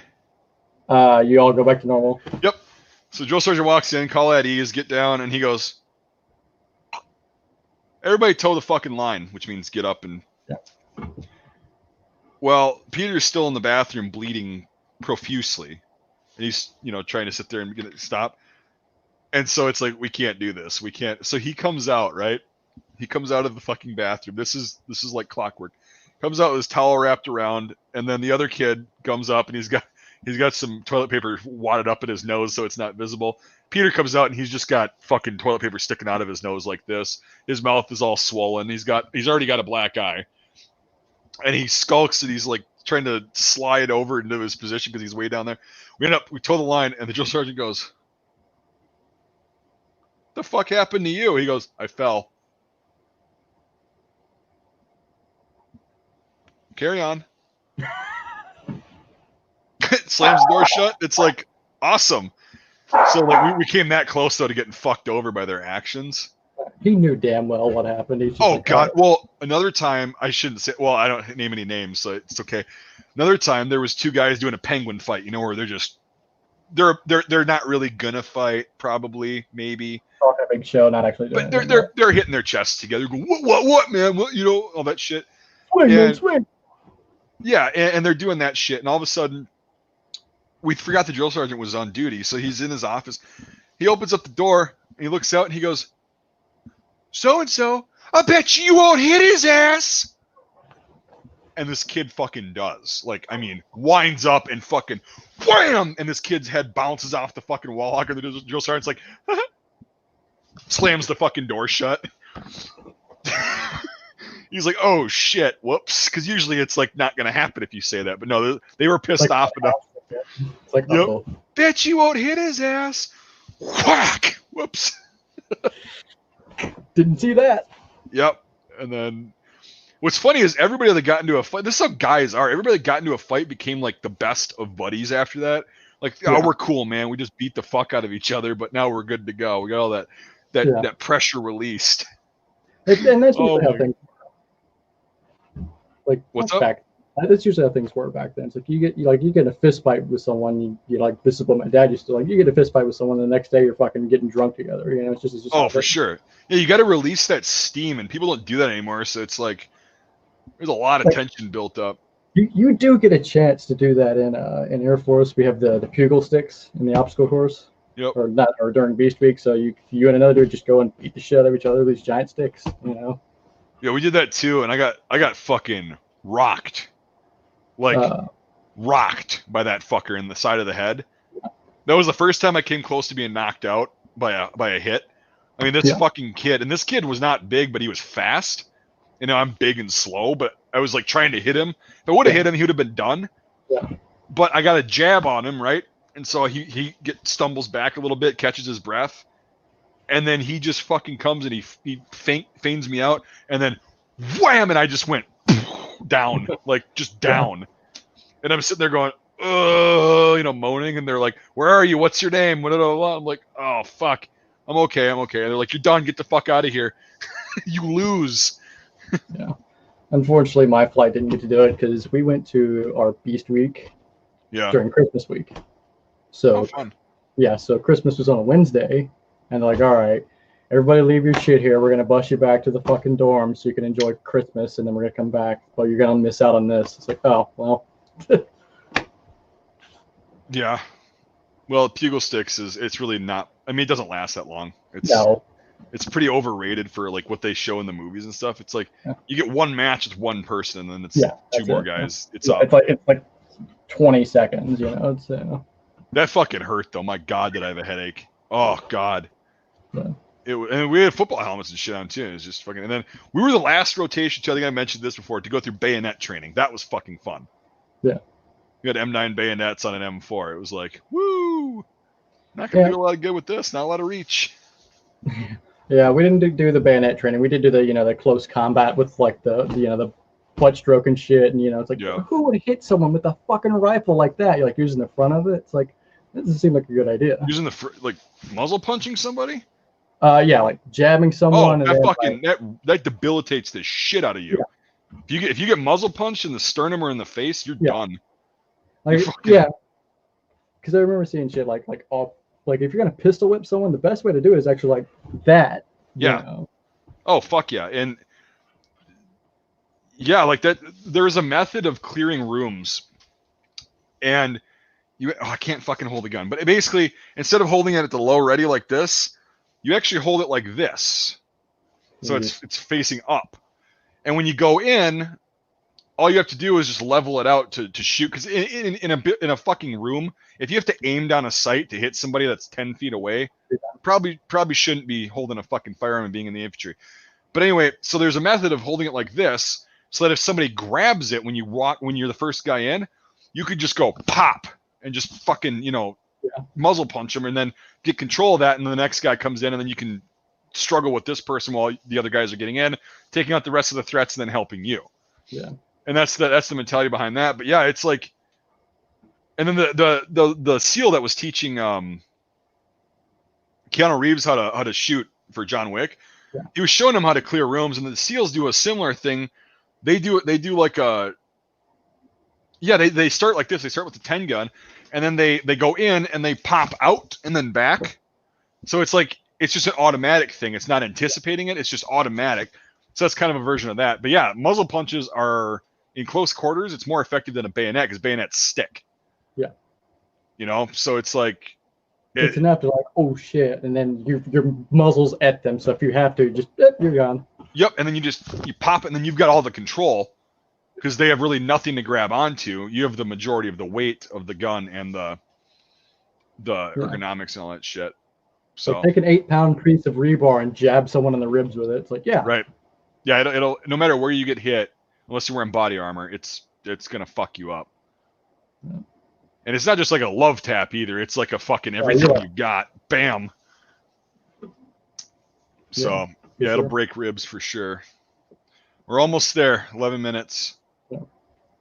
So the same day, like we had to do our low crawl training in the sand, and like, you better dig a fucking trench with your chin, and I did. Yeah. I dragged my face in the fucking dirt. Oh, man. Couldn't get the sand. So if you want do you want some 9mm? Who, me? Yeah. What kind? Oof. Shit, that's steep. Never mind. It's Wolf 9mm, 115 grain. I've got some 9. I'm just not shooting it right now. I don't have the fucking cash to spend on this. No. I should make that my last purchase to write off of the year. But they won't be able to. No, a very good place has the 50 cents a fucking round. No, not doing I'm not going to do that. Nope. I've got about 1,100 rounds of reloads from Midwest, and like that's fine. Yeah, I mean, just take it easy on the shooting for a while, and then when it comes back down, just buy enough to where if this shit does happen again, which is going to every seemingly 4 years, 4 to 8 years, just throwing that out there,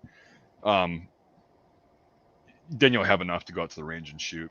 Yeah, but I mean, right now I'm just trying to build up a supply of 32 because I've got 32 is a cool caliber, and if you eventually get into reloading, a pound of lead will go pretty far with 32 caliber bullets. So I've got that Dryza coming in that I'm really excited about. Yeah, I haven't shot mine yet. Yeah, Devin was telling me yours isn't quite functional. It's perfectly functional. What the fuck is he talking about? Now, who's saying that at one point, like, it needed to work? Nope. No, it's just I haven't shot it yet, but it's perfectly fine. I gotta figure out something to do with the fucking farmer stop, though. Like, I think I'm tired of fucking with it. Sell it. I have someone that is itching to buy it because they have a parts kit for it. That's why they want to buy it. Well, then sell it. There'll be another opportunity. They're out there, but they're like I paid like close to 700 for it, and they're getting to the like $1,000 range now. It'll be out there. You'll have more money then. Just trust me on that. They'll be there, and you'll find another one when the timing is right. Yeah. And it'll work.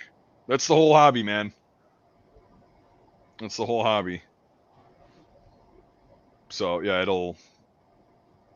Right now, if you need the money more and you're not enjoying it enough, that's the thing. Is like, basically, if you're not enjoying it like you should be, and it's just stressing you out more than you're enjoying it, get rid of it. I mean, I haven't fucked with it in a while. It's one of those. I'm still not sure what the issue is, and I don't want to continually buy parts that are dwindling or buy new made parts that may still have issues anyway. So are you enjoying it? It's just sitting there with you don't know what's wrong with it. Like I have some idea, but I mean, are you enjoying it? Can you enjoy it with that in that condition? That's the thing. You got to weigh it out. Like if you're actually not, if you're not enjoying it, and it's just going to cause you more harm than good, and you're not really getting a lot out of getting parts for it and figuring out what's wrong. It's just if I sell it, it sucks because it's literally a part of my logo. So, nobody's gonna fucking know that. Like, nobody even looks at guns and logos. They're just like, oh, it's a gun. Yeah. So they're not gonna know what that is. Because it's just one of those like for the most part, the pistols or guns that I'm buying, like I'm trying to buy like stuff that's got like little unique features about it. So no one has a farmer stop. Very few people have a Dryza, and it's a very uniquely operated kind of thing. Well, you can see on the video I made with the cocking things.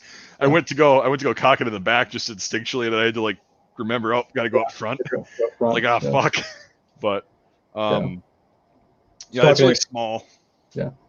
Like I was talking to Devin about it. It was like, you think I could just take it and just like shove it against my palms? Like maybe, but there's not a whole lot of area there. No. Like you really got to fucking just basically tilt to the side and just. Yep. Yeah, it's a weird one, but can't wait to shoot it. Even though it's so small for my hand. Like, the grip only goes up to my middle or my ring finger. Yeah. It's like, oh my god, but.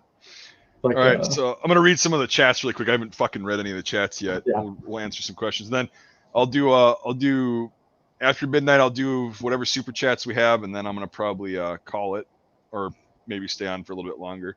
Yeah. But all right, a lot of shit. I'm gonna back way up. See if we got any.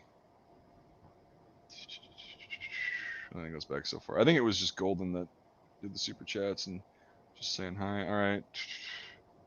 I've been trying to answer some of the questions.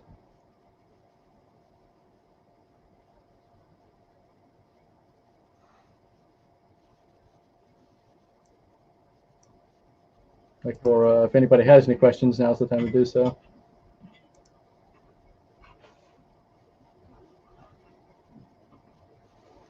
I got those grade C Enfields from Royal Tiger that take forever. Nah, that was when I just got them, and they were pretty timely about sending out the garbage to me. Yeah. So. Like, here you go. It's a grade C. It's like, did you run over this with a steamroller? Well, it's just they're not safe to fucking shoot. None of them. Yeah. I think I can Frankenstein one together. I can cobble one together. out of 5. Yeah. And what the price they're asking for them is ridiculous. So I'm gonna have to actually go through the work of parting them all out. Yeah. Which is gonna fucking suck. But whatever. Did you see that that DK Arms giveaway that they're doing now? That 308, not a pistol or rifle thing. I was like, that thing's got to have some fucking punch to it. Oh Jesus Christ! 308 pistols. Yeah, it's not classified as a pistol or a rifle, so there's no like tax stamps or anything. Well, right, but it's a fucking pistol. I know what it. Yeah. You know it. It is what it is. Yeah, But I was like, man, shooting that thing is like I'm in the contest. I always do all their contests, but it was like that's gonna fucking like oh shit. Yeah, it's. If I won that, I'd just probably sell it. That's kind of why I'm like when they had that that orange CZ pistol that was like that's worth like $2,000. I was like, I'd sell that. Yeah, that's the thing is there's a few that I would keep, but yeah. Jeez, yeah, that's a 308 and a pistol. What the fuck is the point? It's a flashbang. Yeah, but it's also a fucking wrist cracker. Yeah. It'd be a 308 I could actually hold in my arms. Well, there you go. But I'm just you ever fucked around with an FAL? No. You might like that. The closest I've come is that Setme that Serena had. Setmes are big and bulky and awkward. G3s are a little bit better. They're a little bit more cleanly made. And then FAL, I like the FAL the best. Like, just to give an idea of like what kind of reach I've got, like with her AK, her AK-74, and her Setme, I've got to hold it by like the magwell. The AK-74? Yeah. I can put my hand out, but it's a lot of weight. Like it's not that it's a lot of weight. It's just I fatigue very quickly doing that. On a 74? Yeah. Or are you talking about the Setme? Gave you two different Setme and the 74. Like I'm saying, like where I have to hold. Is fucking really light. I know, but it's just for me that weight is like it. Do some fucking push-ups. Because Like, I mean, like there's this one grip that I've experimented with, and I have no idea how it's gonna fucking work. But if instead of using my hand to brace, I'm just talking about like turning my hand like this and grabbing like that. And I'm like, how the fuck would that work though? You know, because I've done that with the Chilean Mauser. I was like, that's actually comfortable, and I can get good support with that. Where my hand goes underneath and then grabs it like that. Huh. But like, I mean, whatever works, but it's gonna look really fucking ridiculous. Yeah. Yeah. So when it comes to shooting, I'm like, I'm not gonna be a precision shooter. It's just I'm like, I want to shoot good enough that if I needed to, you know. Right. I can still put you'll hits on. be basically 75% of the population that owns guns. Yeah. And then like with my modern Beretta or whatever, like the sights are not built for precision. They're big, they're blocky, they work, but they're not built for precision. You can be pretty fucking precise with it though. Yeah. We've got a minute left. I wonder how the Times Square countdown looks this year. Probably pretty fucking empty and mask ridden. Jeez. Any experiences with weapons from IWI besides Tavor? Yeah, I have a Jericho 941P. It's my favorite fucking handgun. It's amazing. Yeah, I shot an IWI Desert Eagle while I was in Kansas.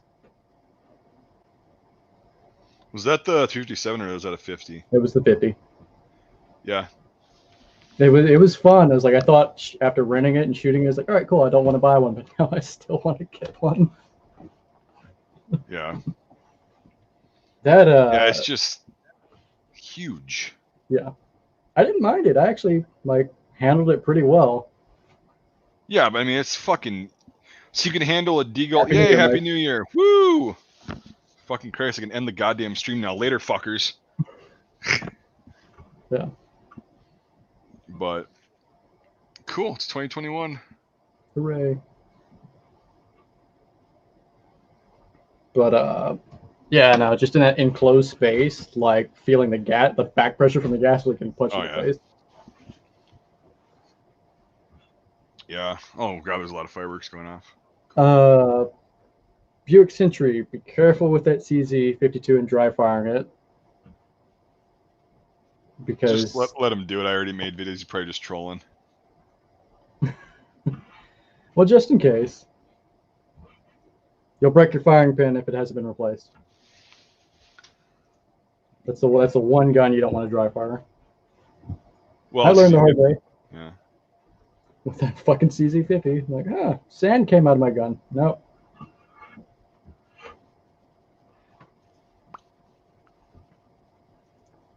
You want to talk about a shitty double action pull. The CZ50 from double action is just like,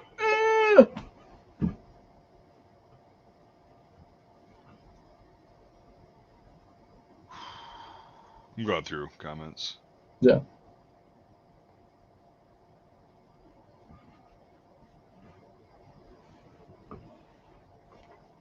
Let's see. What arm or piece of kit is basically worthless that people think is worth a fortune? K-bar. You know, I'm gonna start doing a fucking series on, you know, the colorized photo World War I and World War II colorized photo groups that I always bitch about in videos and like the stupidity. You mentioned them. I have not seen them. I'm gonna start just making videos on like giving the person who colorized them credit and the page credit, and then destroying fuck sticks in the comments, like just ridiculously stupid shit. Yeah. But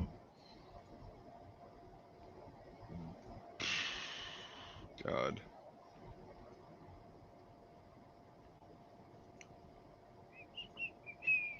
I'm going through.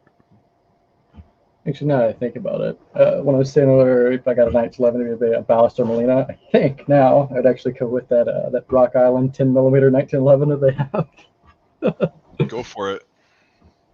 It's half the price and it's 10mm. 10mm is a decent caliber. Mm-hmm. It's big, but it's double stacked and it's not a Glock. Right. Yeah. I don't know. Glock, what is the model? I want to get the model 40 or 41. I forgot which one's 45 and which one's 10mm. I think the model 40. No, it's a Glock model 40 is the 5-inch 10mm. That would be awesome for reach out and touch someone at 50 yards with a handgun. I remember shooting a Glock 34 out in Montana when I was out there a few years ago. This guy, he shot 3-gun and he had a Glock 34, and I'm like, well, whatever, it's the fucking hype. It's an extra inch in the barrel.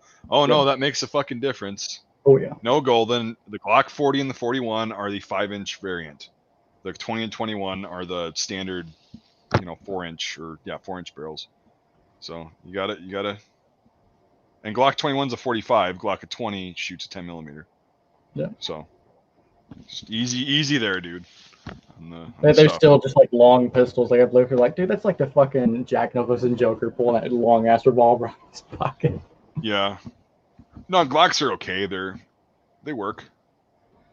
I'm not knocking against Glock. They do work. I just, after handling other guns, I'm like, that's all Glock is trying to do, is a gun that works, but it's not perfect.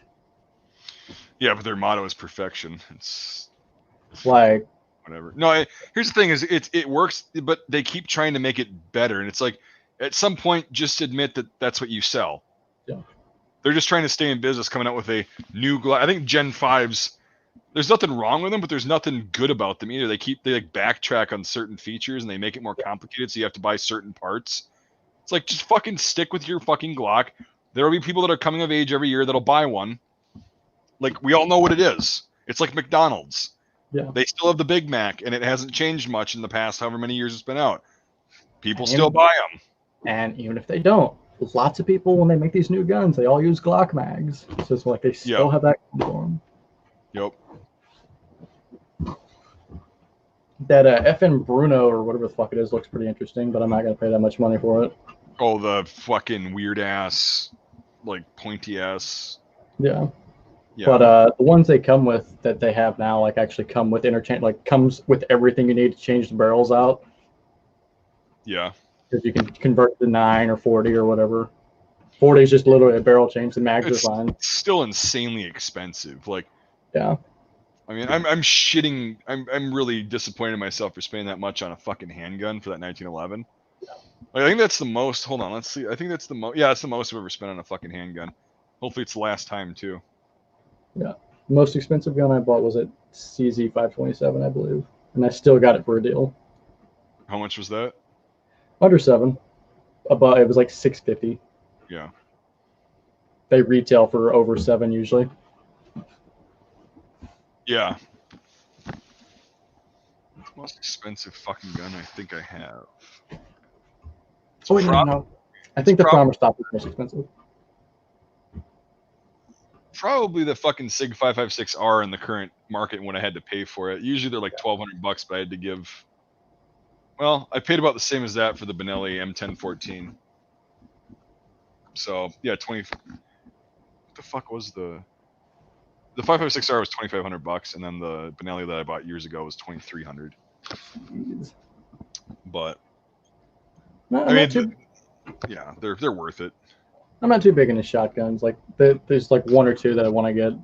The same here is that was my dream shotgun. I use it for everything. And it was like, now that I've got it, shotguns are shotguns. Yeah.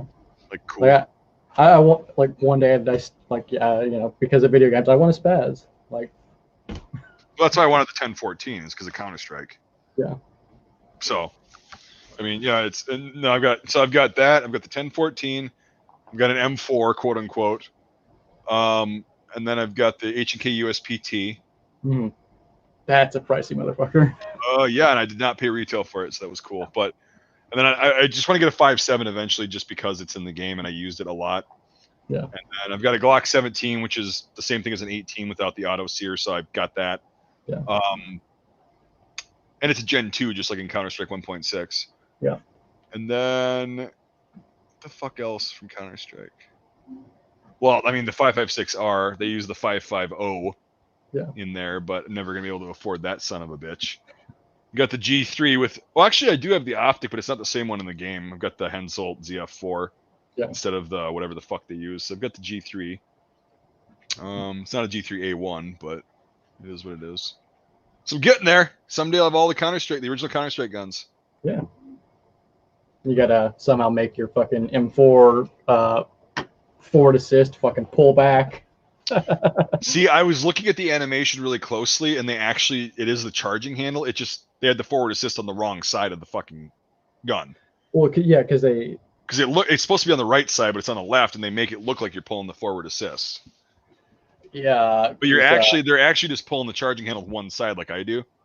Because what it is, like, you could change like what side to get, like what handed basically your character was, and when you change it to right-handed, all it did was like flip the weapon around. Yeah, because my one friend was left-handed, so he switched all of his games over, and the forward assist was on the right side on that one. But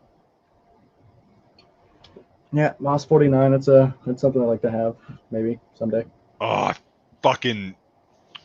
I wish I was born 10 years earlier, and I wasn't born in the wrong time. I just wish that I had the cash and the income now, like 8 to 10 years ago when all this shit was available. I mean, MOS 49s were still like $800 back in the day, but they were available. And I had the opportunity to get one and trade up, and I would only had to give like $300 for it and a couple guns. Yeah. And I was like, no, and they'll be there. Nobody wants them because they're French. Oh boy, was I wrong on that motherfucker. Holy shit. Yeah, the MOS 49, that whole story that I made the video on, the 4956 rather. Yep, paid $400 for it, or $350 or whatever, and now it's at least $1,000 about all the accessories. It's like, really? They're French. Everybody makes fun of them, and they have that stupid fucking surrender shit joke. It's like, well, oh god, I cut out again. It's like, good god. Good.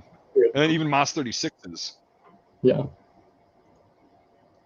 AR 180. Yeah, I'd like to have one of those. I'd really love to have a Bushmaster assault rifle. They're out there. Yeah, those. Have you ever seen an FNC? An FNC, yeah, it's a weird like AK looking thing. Well, it takes AR mags. It's basically a 223 FAL. Yeah, I've seen them. Yeah. Double check. Yeah, I've seen that. I played a game that used it. It's a pretty sweet piece. There's actually a class 3 one, a real one for 18 grand on Gunbroker. There's a lightning link on Gunbroker for like 18 grand as well. What the fuck is that? A lightning link? Yeah. So, so back when the assault weapon, not assault weapons ban, but when I started like making, you had to register your automatics. Oh, 86, yeah. Yeah. They had these thing called lightning links that it's basically a drop-in auto sear. Oh, yeah, okay. Yep. Yeah, people make the coat hanger joke. That's essentially what this thing is. Well, when that registration period happened, dude went out and bought a shitload of them and registered them. So there's only 800 of them out there that you can legally buy. Yep. But that piece that is registered as the machine gun. Yeah, I know. Yep. Yeah. I just didn't know it was called a lightning link. Yeah. I always call it a drop-in auto sear. Yeah. So. And you turn any fucking AR-15 just about into full auto. Yes. So again, it comes with the bolt. Yep. Yeah, it's just like, but it's been on Gunbroker for a while. Well, you're 18 grand for a piece of metal that big, and if it breaks, you're fucked. It comes with the there's actually a company that makes a reinforcement for it so it doesn't break. And it actually comes with those reinforcement pieces too.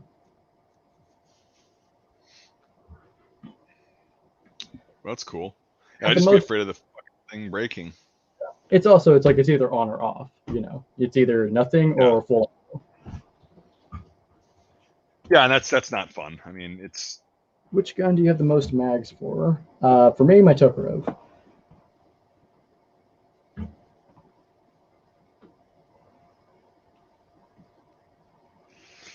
Jesus, that's a tough one. Probably the ARs. I was going to say probably your ARs. AKs would be a close second, including the 40. Well, just the 47 mags. I have a plethora of those. Then 74 mags. I have an exuberant amount of those back when I had 3 of them, and now I only have 1. So it's like, I have to offload some of the modern ones. But AR, AK, 47, 74, and then H&K G3 mags. I have a shitload of those. Those are like a dime a dozen. Yep. I mean, I sell those, and I get to keep the ones that I want. M1 carbine mags, I have a decent amount of now. FAL mags, I have a shitload of those. Got a bunch of 30-round L4A1 mags too. Those are sweet. And then for pistols, I have a shitload of Glock 17 mags. Yeah. A shitload of those. And then second would probably be Glock 21 mags. And then Tokarev mags.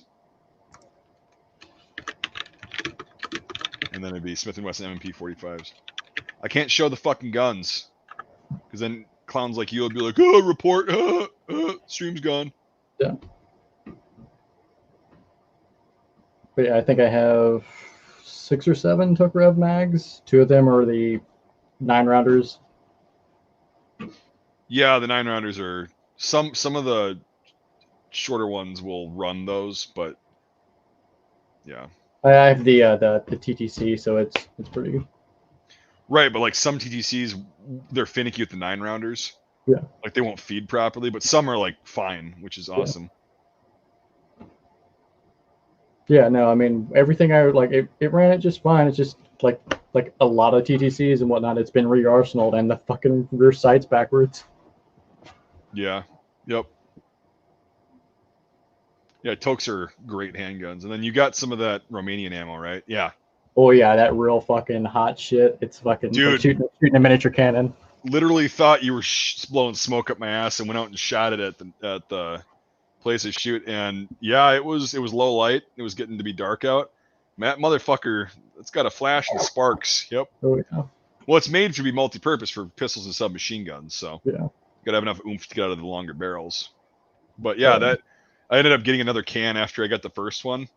It's like, this shit's probably gonna be sold out for a while, so got another can. I shoot them a lot, and I've got like fucking 6 Tokarevs, so it's like, might as well have some ammo for it. Yeah, I've still got quite a bit left over, but it's kind of one of those, like, that can set me back a lot. It set me back more than the Tokarev cost. Oh, I know. But in the long run, I mean, right now you could probably sell some of that and make your money back. Yeah. It's just annoying to ship one box of 762 toke. Yeah, but like I had double hearing protection on because there's usually some guys out there with some crazy loud fucking calibers, and I was like, all right, let me fucking just take my earmuffs off, and I just had my earplugs in. And I probably was like, oh shit, that's still loud. Like with this little fucking pistol, it was like the loudest gun at the range at the time.